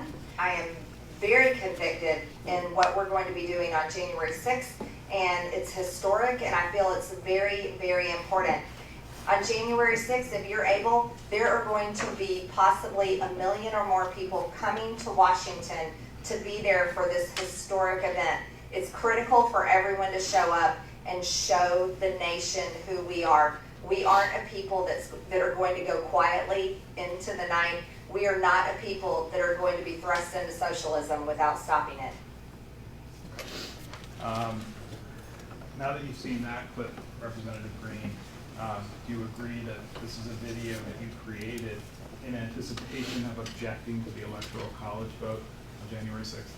This video on the Democrat leftist PAC Republican Accountability Group that looks to be chopped up and spliced, that video, that's not my full video.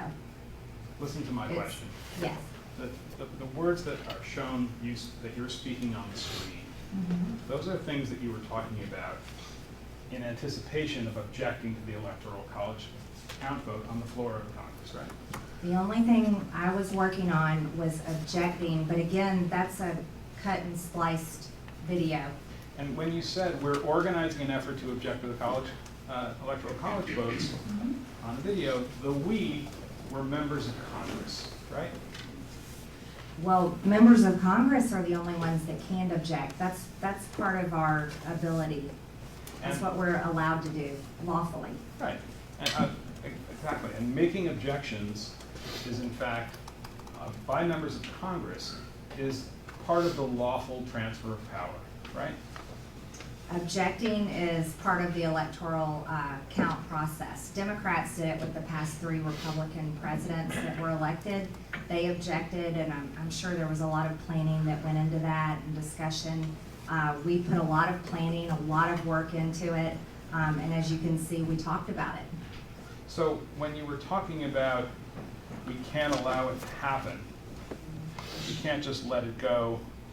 You can't allow it to transfer power peacefully like Joe Biden wants and allow him to become our president because he didn't win. You weren't talking about objections on the floor of Congress, were you? What I believe what I was referencing is we can't allow the electoral count to happen without objecting.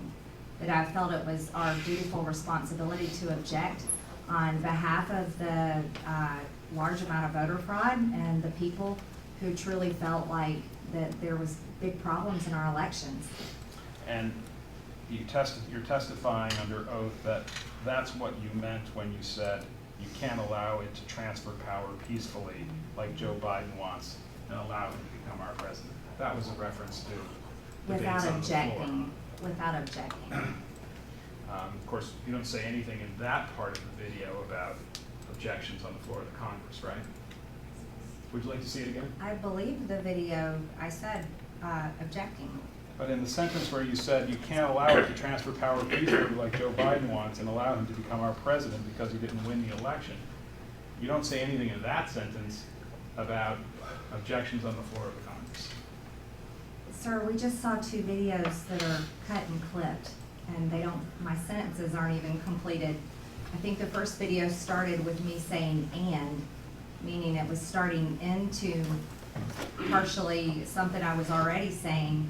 What I was, from the video and my recollection from watching him just then, it was purely talking about objecting. One of the things that you say in these videos is that you call upon people to come to Washington on January 6th, right?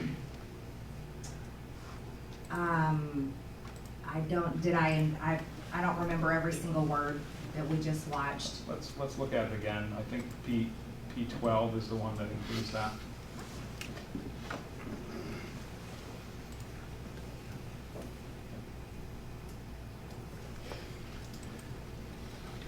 America reelected Donald J. Trump for 4 more years, and you can't allow it to just transfer power peacefully like Joe Biden wants and allow him to become our president because he did not win this election. It's being stolen and the evidence is there. There's a large group of us. We're organizing an effort to object to the Electoral College votes for Joe Biden in key states where there's real evidence that this election has been stolen. I am very convicted in what we're going to be doing on January 6th, and it's historic, and I feel it's very, very important. On January 6th, if you're able, there are going to be possibly 1 million or more people coming to Washington to be there for this historic event. It's critical for everyone to show up and show. So in that segment, Representative Greene, you're asking people to come to Washington on January 6th. In this video, which I saw jump 3 times, which means it's been cut and spliced, yes, I did talk about people coming there to support our objection peacefully, support our objection, support President Trump. How did you know that there might be 1 million or more people coming to Washington on January 6th? Did you just make that up, or somebody tell you that? I believe those were the numbers being talked about at the time. By who? The media, just People different who were sources. planning the demonstrations?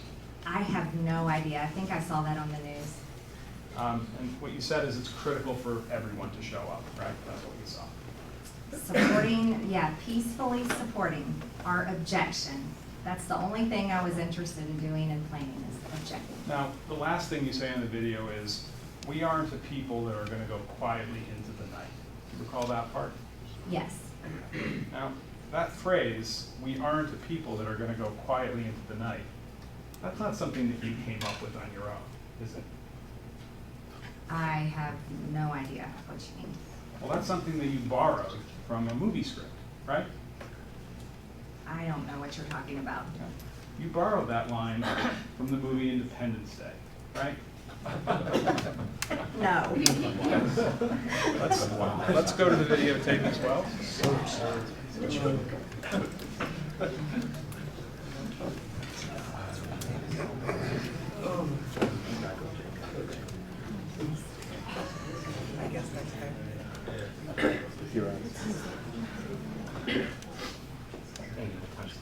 Oh, the timestamp is 108 to 144.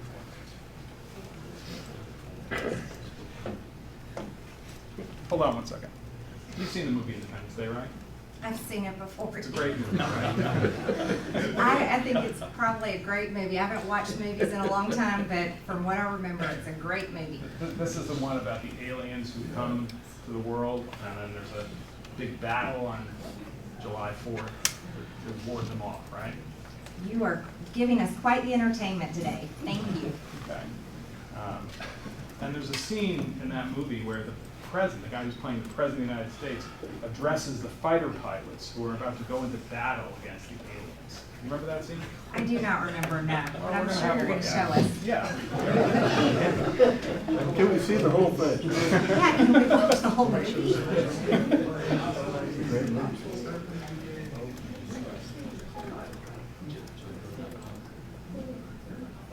We're fighting for our right to live, to exist. And should we win the day, the 4th of July will no longer be known as an American holiday, but as the day when the world declared in one voice, we will not go quietly into the night. We will not vanish without a fight. We're going to live on. We're going to survive. Today, we celebrate our Independence Day. Great scene, right? Yeah, that was a great scene. And the phrase that the actor uses there is, we will not go quietly into the night. You heard that. Heard it just now, yes. And that's the exact phrase that you use in the video that we saw that was the previous exhibit. We aren't a people that are going to go quietly into the night.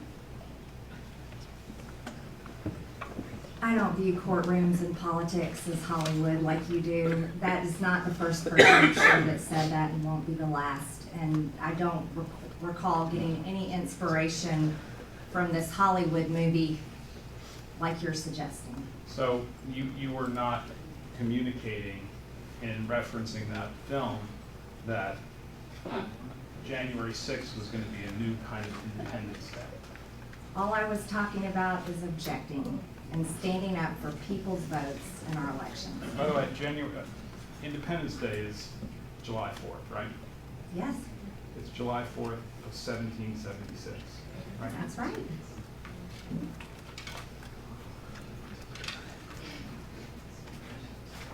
Your Honor, this might be a good time to break if we're on schedule. Well, I've got a pretty short piece left, but it's up to you. I don't need a break. let's keep going. Again, if we're talking, 30 minutes, we're talking 2 hours. Yeah, no, I don't think it's 2 hours. Ms. Greene, did you advocate to President Trump to impose martial law as a way to remain in power? I don't recall. So you're not denying you did it, you just don't remember. I don't remember. Okay.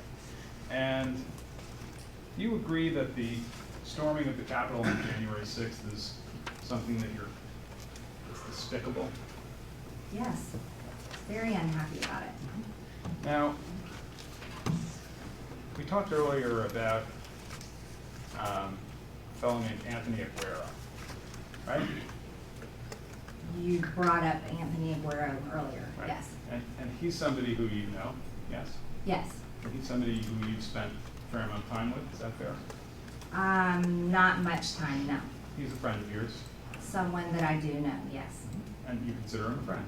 Someone I hardly ever talk to, but someone I have known for a few years. And he is a friend of yours, right? A distant friend, someone I know. He refers to you as one of his closest friends. You've heard that, right? I have not. Okay. And you refer to him as amazing, right? He does a lot of great work down at the border showing the illegal invasion constantly happening in our southern border. I think that's amazing, the footage that he shows and exposes. Okay. And you know that Mr. Aguero entered the Capitol the U.S. Capitol on January 6, 2001, right? I had heard that sometime after January 6th. And you've seen a picture of him in the middle of the crowd in the Capitol Rotunda on January 6, 2001. No, I have not seen that picture. Let's have a look at PX 13B, please.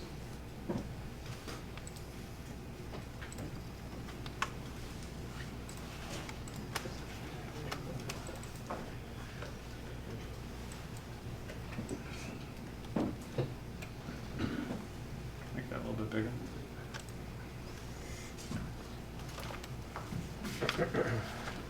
Representative Greene, is that man in the red circle on the left of our Exhibit 13B, is that Mr. Aguero? I don't know, I can't really tell.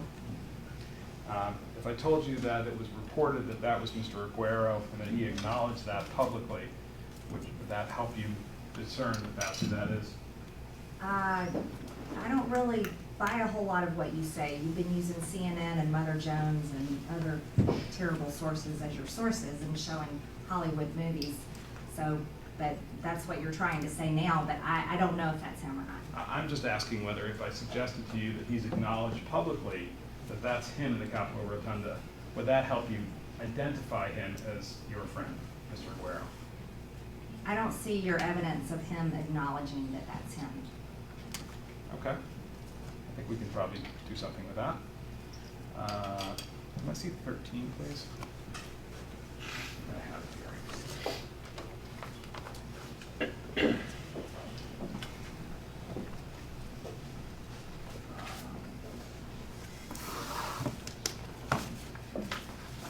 Yeah, I don't have 13.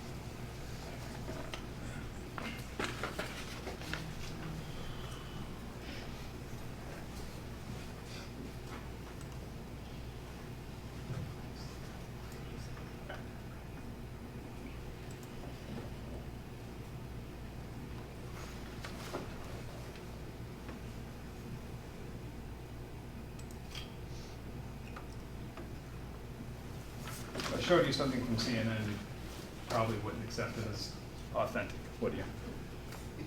I think we've established that today. We'll move on. Have you spoken to Mr. Aguero since January 6th? I don't recall speaking to him, no. Or communicate with him in any way, text, email? I don't recall, no. And did you communicate with Mr. Aguero at any point prior to January 6th about the plans for a demonstration in Washington on January 6th? No, I didn't. Now, did he have press credentials? I mean, there was a lot of press in there, and that's the job that he does with a border media company that he works with. So I have no idea about what, I have no clue about it. Okay. Were you aware that he was going to be, in his capacity, I guess, as a member of the press, present on January 6th in Washington for the demonstrations that were planned? No, I was not aware. Did he communicate with any member of your staff in any way, by text or email, cell phone, about the fact that he'd be coming to Washington? Not to my knowledge, no. Did you ever discuss with Mr. Aguero the idea that on January 6th, as part of the demonstration, the U.S. Capitol was going to be flooded by people? No, because the only thing I was working on objecting and had no expectation of anything to happen on January 6th. Well, you knew there were gonna be demonstrations, right? I knew there was a peaceful march planned.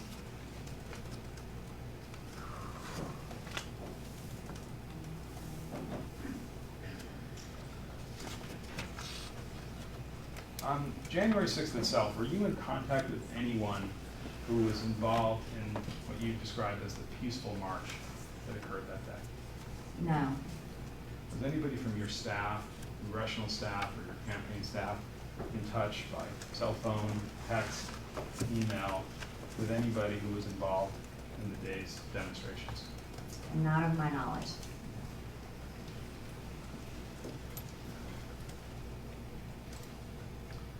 At any time on January 6th, did you disclose to anyone outside the Capitol your location in the Capitol during that day's events?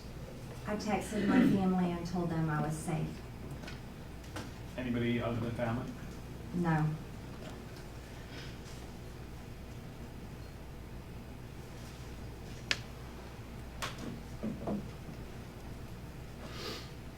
When on January 6th did you first learn that people were entering the United States Capitol unlawfully that day? When we were in the House chamber, we were starting the electoral count, and we went on lockdown, and that's when I first learned of it. I was shocked. And do you know what time of day that was? I don't know the exact time. And when you went on lockdown, as you described it, why don't you tell us what that meant, what you mean by that? They had to lock all the doors in the House chamber, and they told us that it was on lockdown and that we could choose to leave or stay inside, and it would be safer inside, and so I stayed inside. And when you say you stayed inside, where did you stay? Inside the House chamber. And during that time that you were on the in lockdown, as you put it, on the House floor, you said you were in touch with your family to tell them you were safe? Not at that time, no. When did that happen in the day? Sometime later after we were evacuated. And where were you evacuated to? I can't disclose that location. Somewhere in the Capitol? Mm-hmm. And when you were in that other location in the Capitol, I presume that would be a secure location, is that right? Yes. Did you have any communication, either by phone, by text, some other way, with anybody who was outside the room, outside the secure location you were in, other than your family? Not that I recall, no.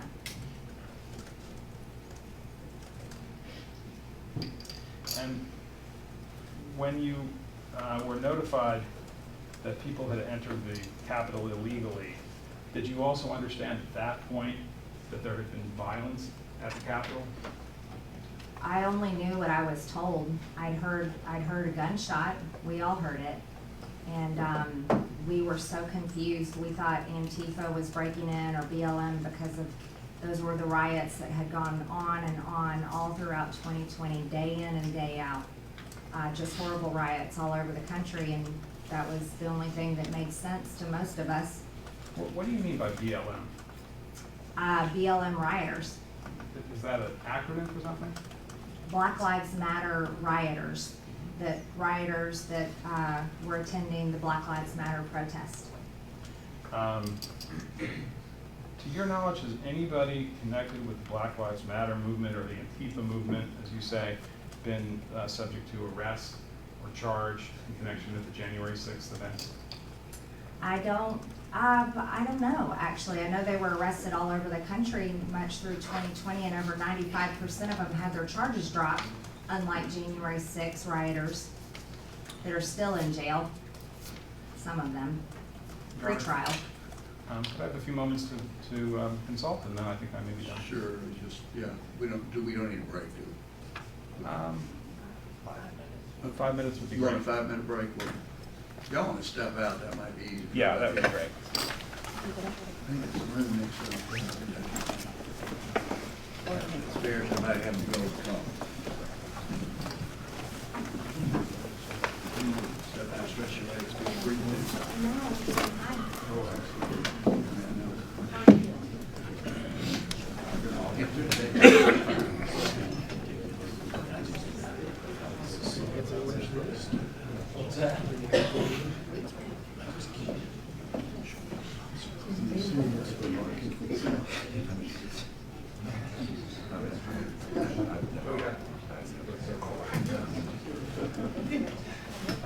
These seats are really comfortable.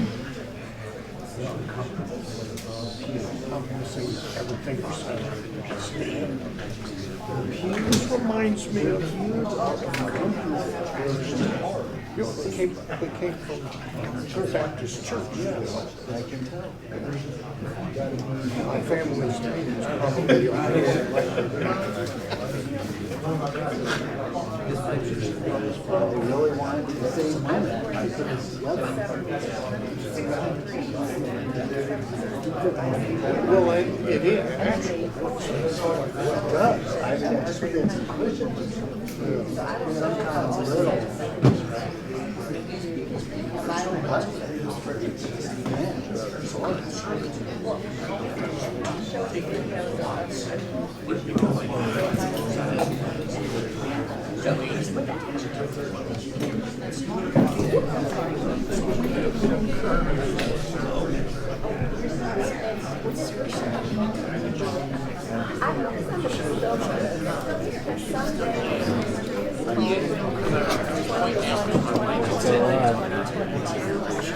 And all of the deception of the media, I think somebody's got this on camera.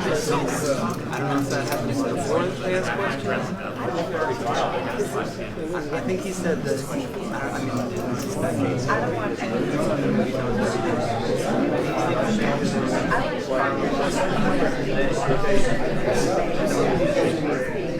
don't want So just double it. What's more important?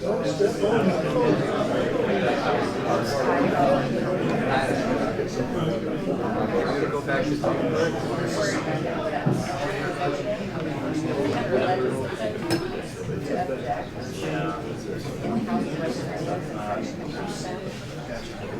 Cameraman never gets his picture taken. Nah, I don't necessarily want my picture taken. But this is a Baptist pew. Are you paying attendance?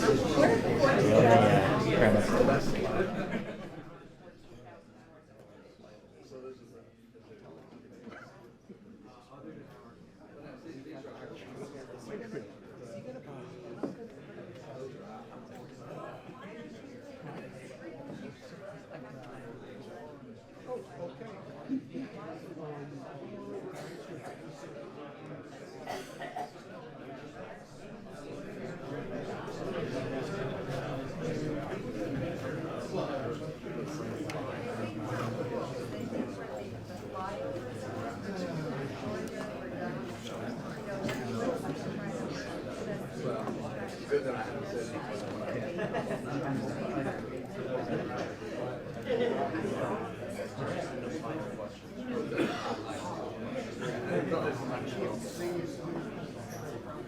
You might want to.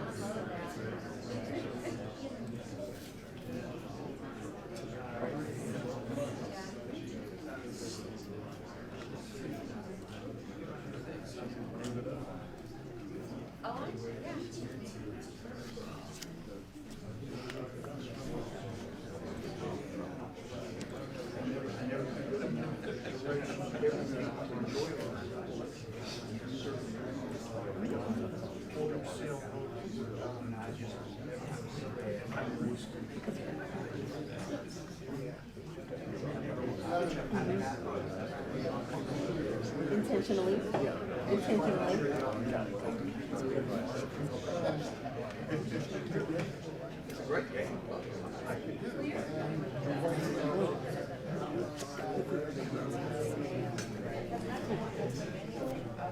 Okay, okay.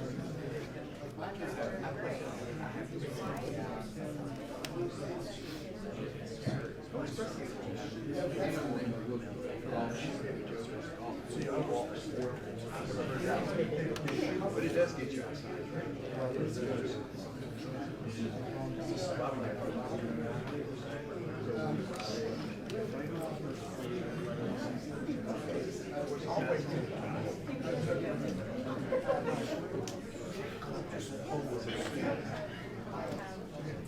So do we have it as an exhibit, or is we're going to show it on the internet? Yeah, we're gonna show it on the internet, but it is exhibit. Sir. Rob? Yeah, this is hot. We need to go somewhere.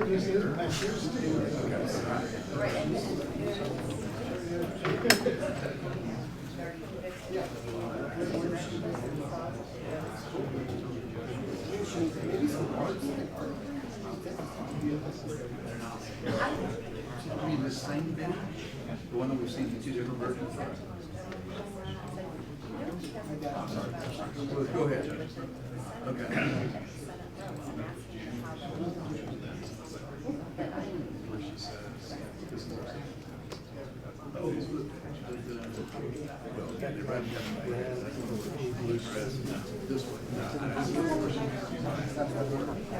Oh, Newsmax, yeah, the interview. Yeah.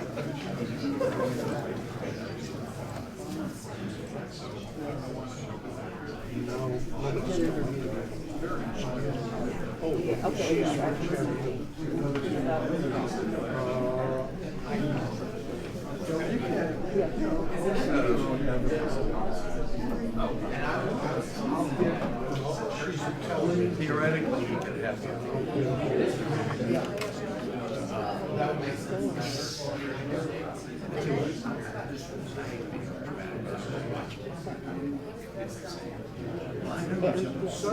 it's the same. Why do we need to see it? Because it shows it's posted on Facebook.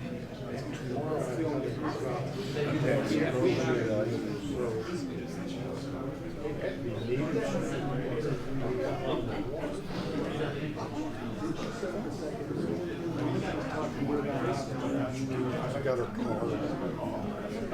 But with me, so it's time. It's like gas prices, I think that's what's happening. Russia, Russia, Russia. Russia, Russia, Russia. Russia did this, Russia did this. Trump did this.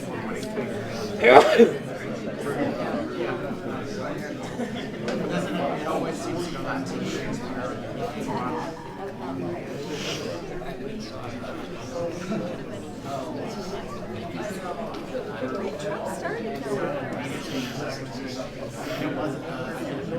But mean tweet. But orange. But you can show that, but we don't need one. He nearly got us in the word. No, well, you, sorry, it's back to you, because I'm just not, hold on. What I'm going to do, what I set up. I'm going to return to the subject. Yes. If you recall. And then you,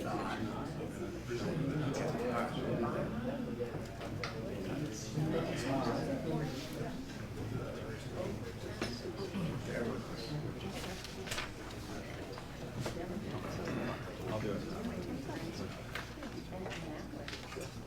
Okay, I got you. I need to get my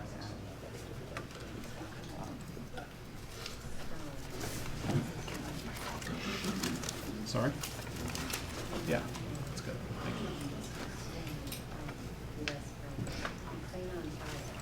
Thank you for your patience, Representative Greene, Your Honor. In the previous discussion, I had asked about what we've marked as Plaintiff's Exhibit 27, which is the Newsmax clip you recall that we showed. You remember that, right? The one we've already watched? The one we've already watched, yes. And I asked you whether you recall that you posted that Newsmax clip on your Facebook page. I don't recall what was posted on my Facebook page. Fair I don't enough. make all of my Facebook posts. Fair enough. Let's explain what this is. Yeah, I'd like to show you this. This is a live version of your congressional campaign Facebook page as it sits there today. And what we have is the clip that we had separated in the previous testimony. And I'd like to play that for you, just to see if you will acknowledge that that clip is now available on your Facebook page.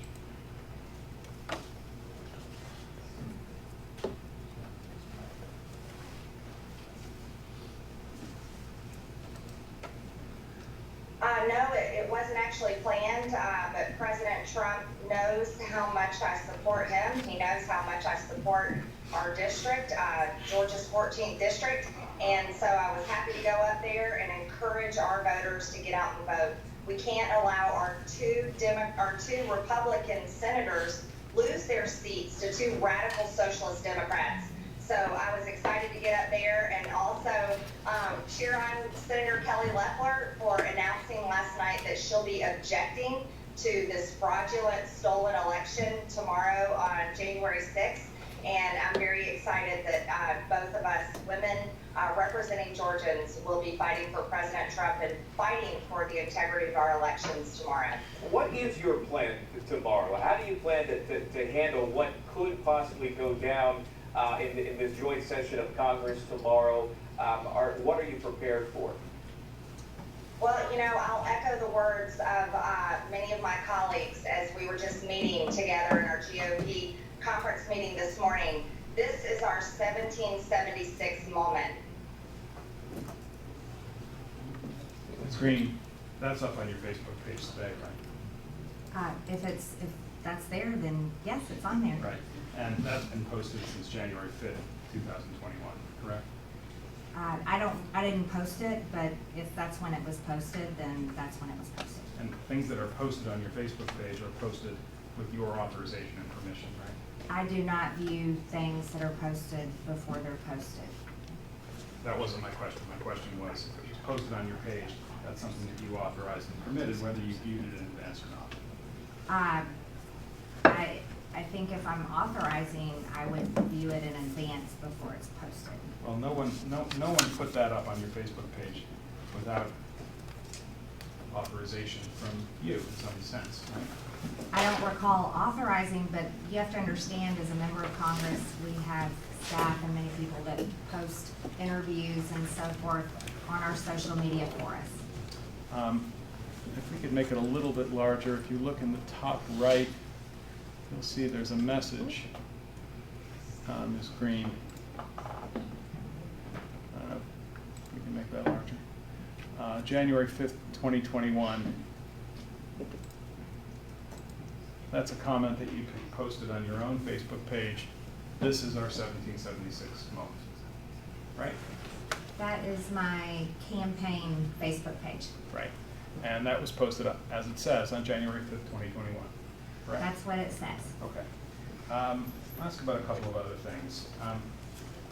Prior to the inauguration in 2021, did you advocate for martial law with the President of the United States? I don't President recall. Trump? I don't recall. You know President Trump, right? Yes. Yeah, he's supported you politically, right? Yes. And obviously a very important person in general, right? Yes. And 45th President of the United States. I And you've had a consider that number of very meetings important. with him, right? Yes. And you had meetings with him between the election in 2020 and January 20th of 2021, right? Yes. And in those meetings, you discussed with him your advocacy for the idea that there should be martial law declared in the United States. No, I don't recall ever discussing it. Are you saying it didn't happen, or you're saying you don't recall one way or the other? I don't recall ever discussing that. Did you discuss that topic, the idea that there should be martial law declared in the United States prior to the inauguration of President Biden? Your Honor, I'm going to have to object. I actually represent the President of the United States, and that's covered by executive privilege. She can't get into this conversation. Executive privilege, she's not a member of the executive, and this council is here on her behalf, not on Mr. Trump's behalf, unless there's something I missed. It's not a proper objection, Your Honor. I'm sorry, I got flustered. What was the question again? The question was whether, prior to the inauguration of Joe Biden, Ms. Greene, whether you ever advocated for martial law to be imposed in a conversation with the Chief of Staff of the then President of the United States, Mr. Trump. You can answer the question. I don't recall. Did you ever advocate for martial law prior to the inauguration of Mr. Biden with any member of the White House staff that was part of the Trump administration? I don't recall. Are you aware of any other elected congressional representatives advocating for martial law to stop the peaceful transfer of power before the inauguration of Mr. Biden? I don't remember. Do you regard the people who were arrested and charged in connection with the January 6th events as patriots? I don't think them being arrested and charged on January 6th affects the fact that they're patriots or not. Right, so you do regard them as patriots. Yeah, some of them are veterans, yes, some of them definitely are patriots. Okay. Can we have PX 60 and PX 40? Sorry? Which one's this? TX?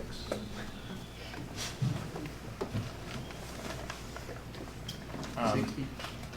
Yes, this is plaintiff 60.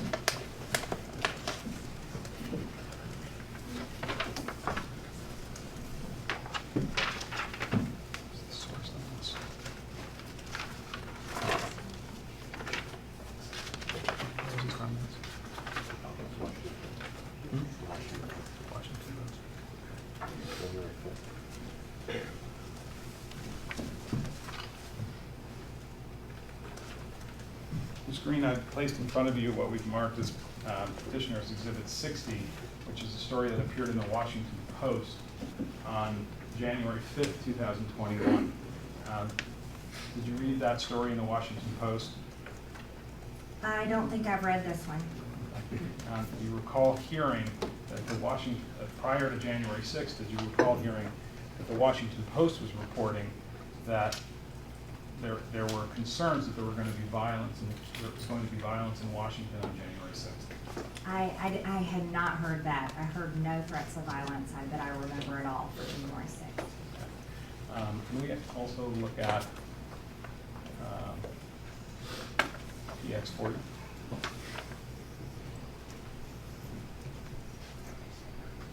NBC News. ABC or NBC?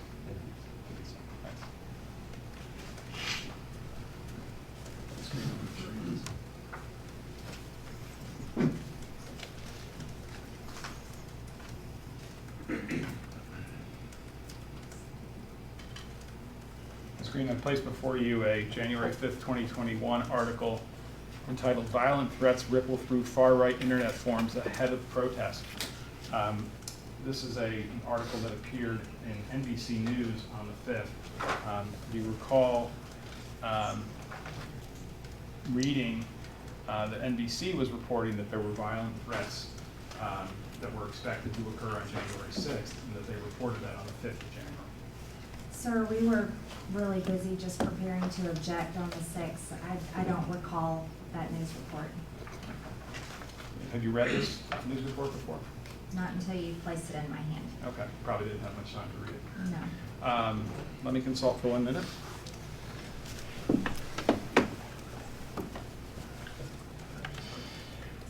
Oh, yeah. One last thing, Ms. Greene. You told us early in the day that you were suspended from your Twitter account, or permanently taken off Twitter, is that right? Permanently banned. Banned. You're not banned from Facebook though, right? No. And we saw your live Facebook page just a couple of minutes ago, right? You pulled that up. Yes, you did. And on your Facebook page, you have directed that certain videos be removed from the Facebook page, right? I don't recall. One of the videos that you had removed was the one from February of 2019, where it talked about a sea of people and flooding the Capitol and violence in the Capitol in connection with the Fund the Wall matter, right? I don't know what you're referring to. You had your staff take that one down, didn't you? I don't know what you're referring to. Facebook never ordered you to take any video off your Facebook page, did they? I don't recall. I have nothing further, Your Honor. Do you want to proceed? I mean, Sure. you need a break? Y'all Oh, okay? no, I'm doing great. Okay, as long as, again, I don't. Rain will not take long, and I assume we can have a break to get ready for finalizing. Yeah, that'd be perfect. Thank you.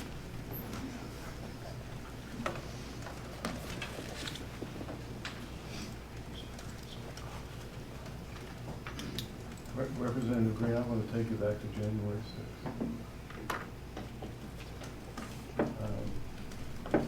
You've already testified that you were on lockdown in the House chamber.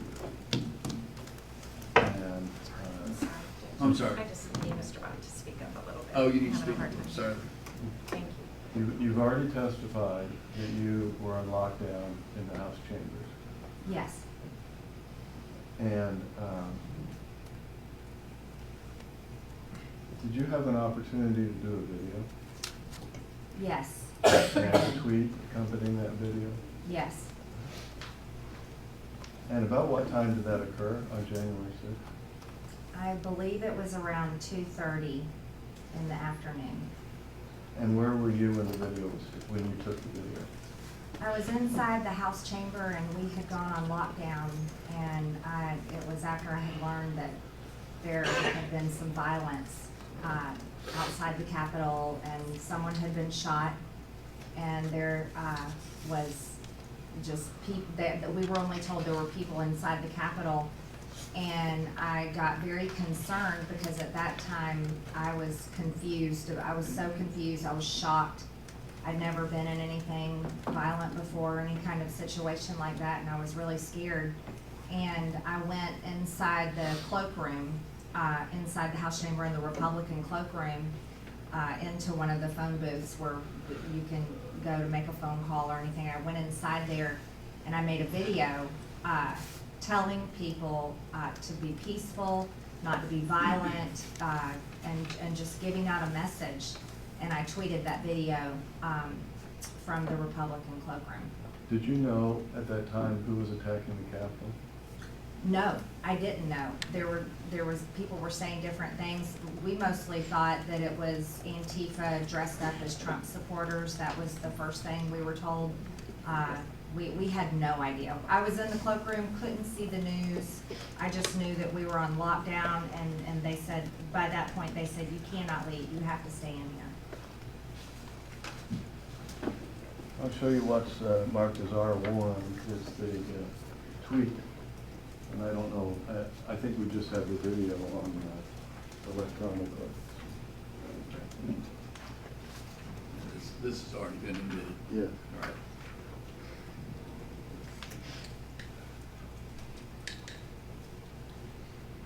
Is this your tweet and is this your face? Yes. And for, did you say in this tweet, a message from the Capitol? Be safe, be smart, be peaceful, obey the law. This is not a time for violence. This is a time to support President Trump and support election integrity. God bless. Yes. Would you show the video, please? R1. Somebody got that set I up. don't see Devin. He was setting it up Oh. yesterday. Mr. Hamilton said he would play it here today. Dominic, wait a second. Sorry. I don't see him recording. Yeah, Devin was, set it up yesterday, Okay. or maybe the day before. I'm sorry, didn't you get any warning? Of course. Everybody's here, not unique. I think that's a universal rule of life. Take 5 memories of that.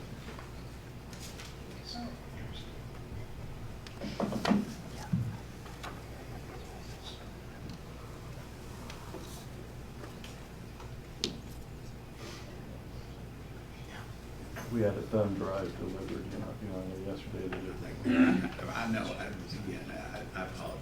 Technology. Yeah. I'm sure. I mean, I have, this may be it. I have. That's it. Is that it? I mean, I guess it's safe, it's been in my custody. We're gonna- Again, I don't know where he is. And you do not want me touching the computer, I can assure you.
I think this is it. Do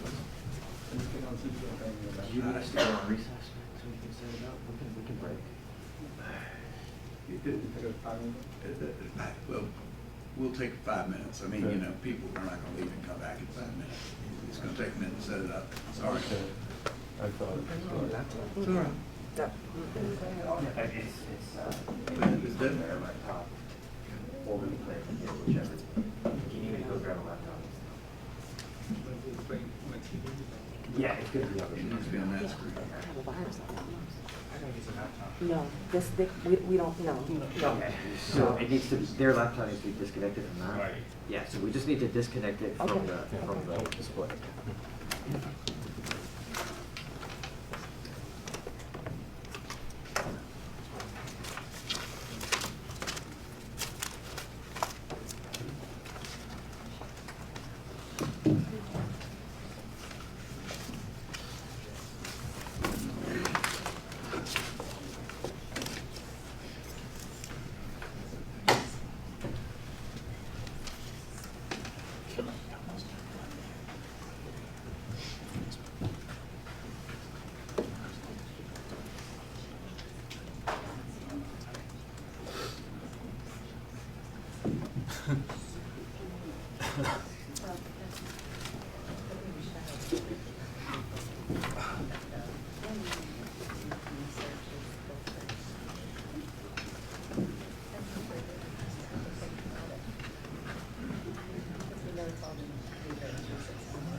You don't usually get a converse.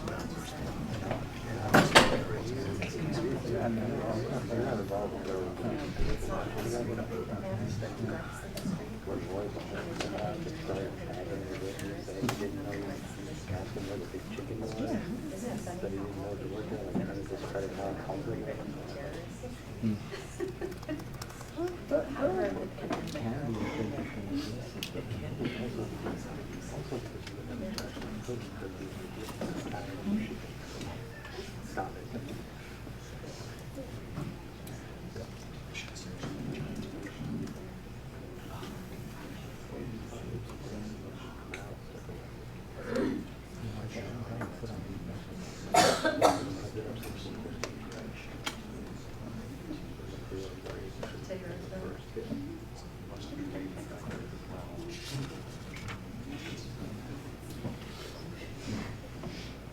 Do you need a laptop?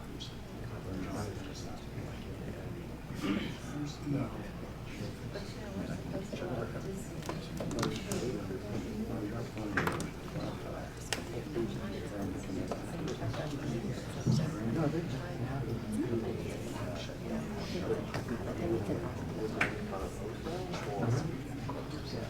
They do need his minds from him.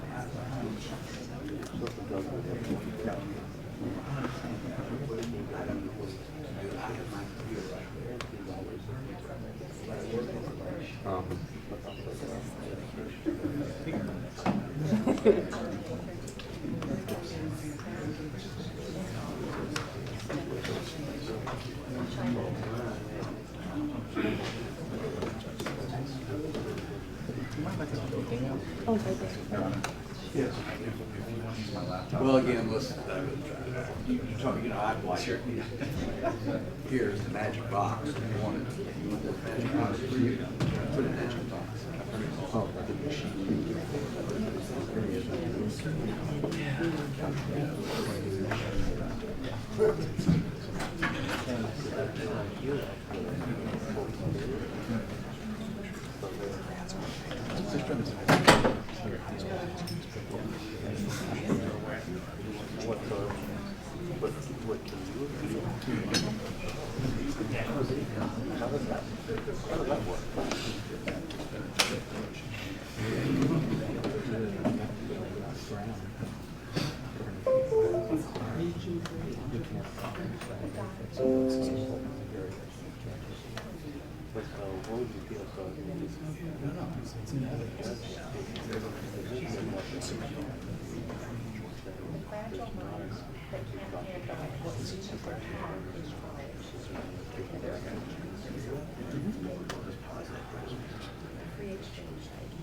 I remember at the very beginning it was a little low, and it came up in sound.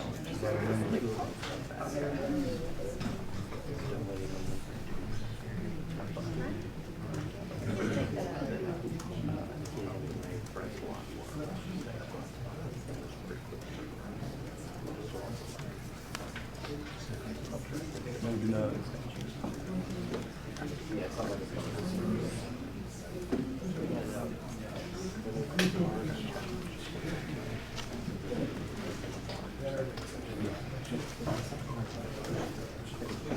I think we're ready. You ready?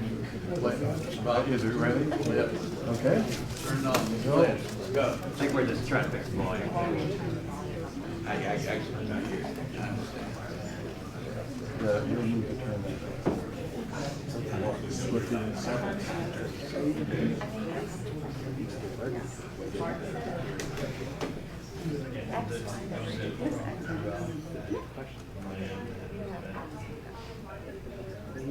Can you turn the sound down to maximum, please?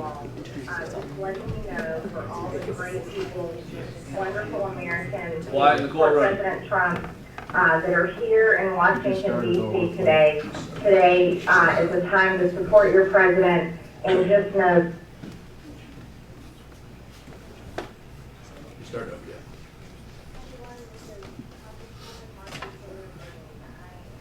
I have a message to you all. Just letting you know for all the great people, wonderful Americans who support President Trump, that are here in Washington D.C. today. Today is a time to support your president, and just know that we're fighting for you here in the Capitol, in Congress, fighting for your vote and fighting for President Trump. So I urge you to remain calm. I urge you to have a peaceful protest. Make sure that everyone is safe and protected, and let's do this in a peaceful manner. This is not a time for violence. This is a time to support President Trump, support our election integrity, and support this important process that we're going through in Congress, where we're allowed to object. So this is very important. So I urge you to stay calm, be the great American people that I know you are, and just know that we're in here fighting for you. So God bless everyone. Be careful, be safe, and be smart, and obey the laws. Thank you very much. Representative Greene, is that you? Yes. As I look at your face and hear your voice, I think you're scared. Objection. This is not for Mr. Bob to testify about his feelings. What was your feelings at the time? I was scared. I was very scared. I was concerned. I was shocked, absolutely shocked. Every time I said we're going to fight, it was all about objecting. And to me, that was the most important process of the day. And I had no idea what was going on, and I just didn't want anyone to get hurt. I didn't want to see anything terrible happen. And it was very upsetting. I was very, very upset when I made that video. And you've been on the stand for several hours here during direct examination, and they showed you multiple tweets and multiple videos. Did they show you that video? No, they didn't show that one or all the other social media posts that have been made on my accounts that I have made, or videos I have made where I've always denounced violence, and all the videos I've said and speeches I've said of how upset I was about the riot on January 6th and how much I didn't like it and how much I was against it. And even when I went and visited the January 6th defendants, pretrial defendants in the DC jail, and I went there to see their conditions because we had heard horrible things about Your their Honor, I don't treatment. know what this is relevant to. I object. That is not relevant, but, so I sustain, yes. No, cutting you off is going beyond the question. Thank you. Now, let me show you what's been admitted as R4.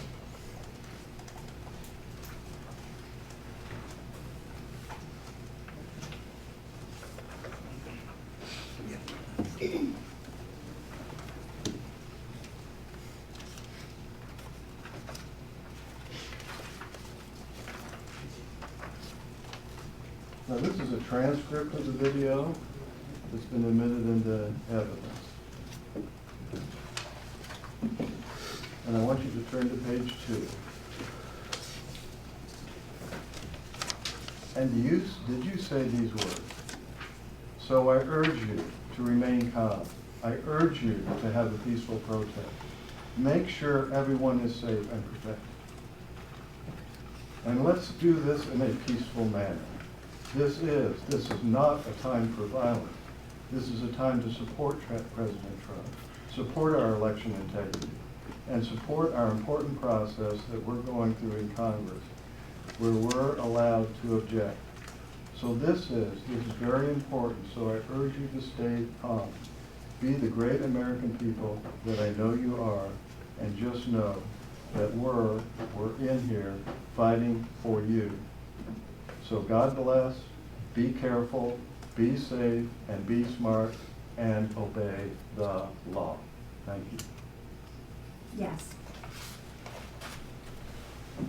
I think there's a subsequent tweet that you did referring to the violence that occurred on January 6th.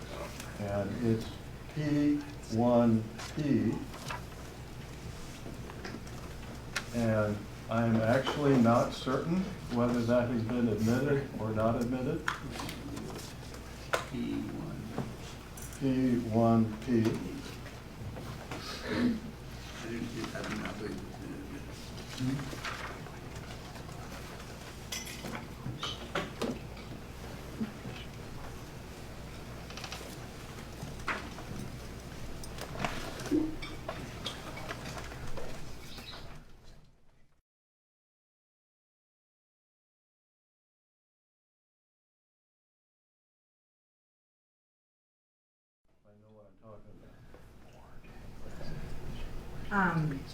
I don't remember, but I see it's my at MT Greene Twitter account. So it went out from your Twitter account, and you don't know if you did it or another member of your staff or another person.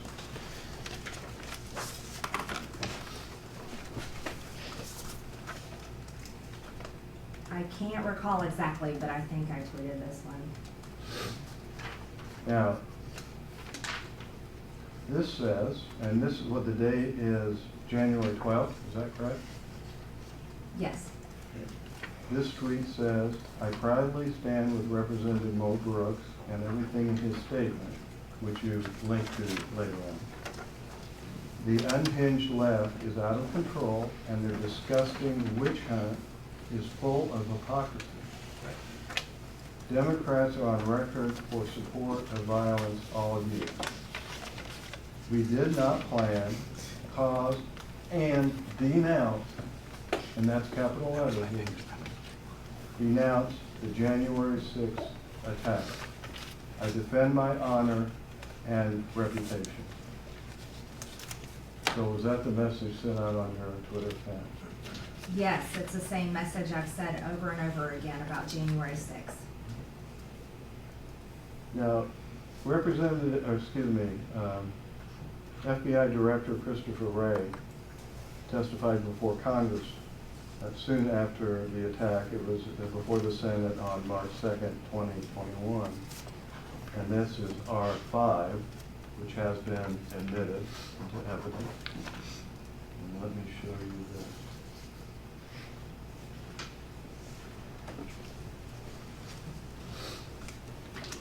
Are you moving to the admission board? Yeah, I wasn't sure if it's been admitted. It has. I don't believe this has been admitted. All right. Are you moving to admit? Yes, I am. Any objection? I move. No objection. It's in. Admitted. Thank you. Thank you.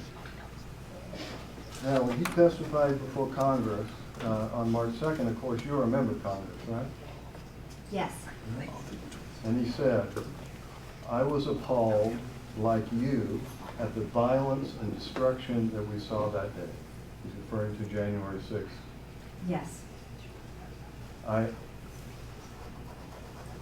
was appalled that you, he's testifying before Congress, looking at members of Congress, our country's elected leaders were victimized right there in these very halls.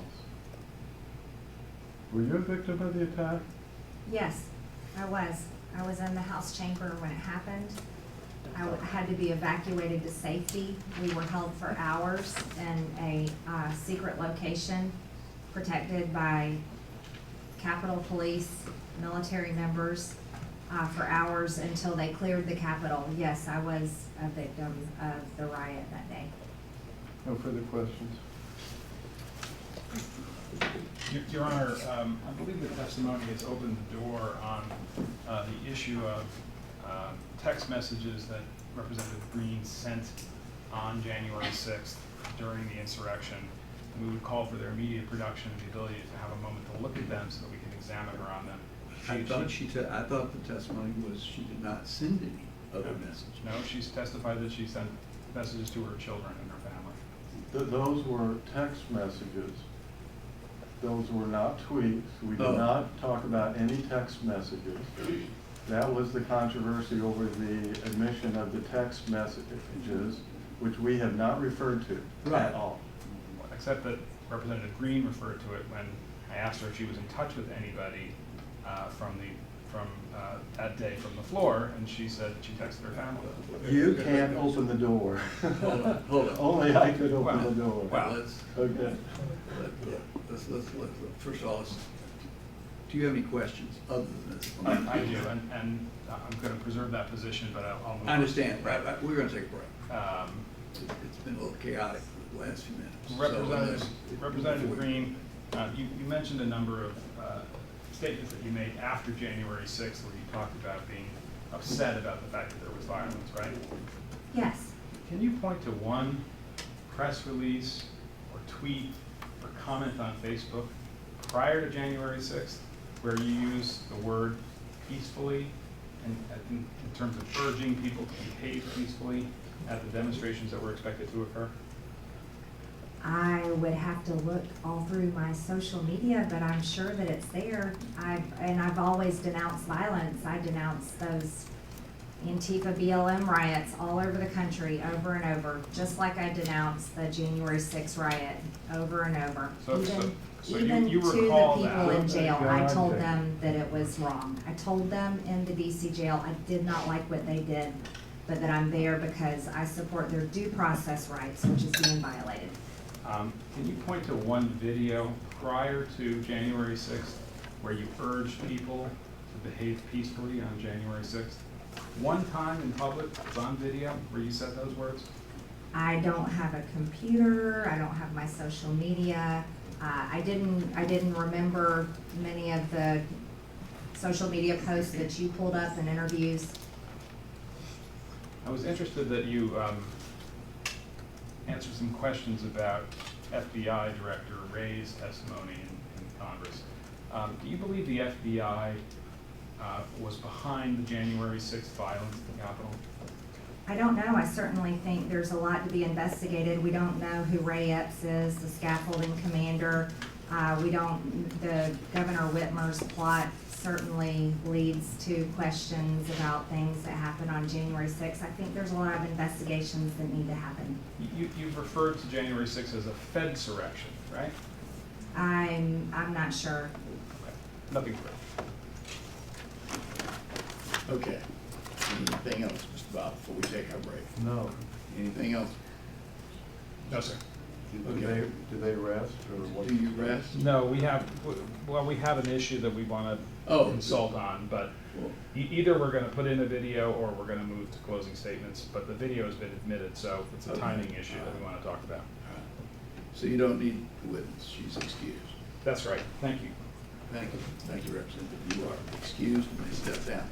All right, now, I believe we discussed we would take a break, but before we go, what do you want to do, Mr. Shelley? I mean, you want to take a break? I don't know what you're contemplating, how it's 5 minutes or an hour. Yeah, I think, Your Honor, we would appreciate a very short break.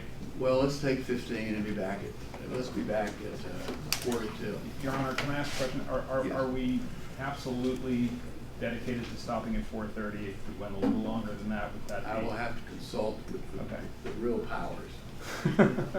Only because we're trying to figure out our presentation, the last piece of our presentation, if we want to close, or do we have one more thing? And so it'd be nice to know. I will consult with Judge Malley and we will respond when we reconvene. Thank you.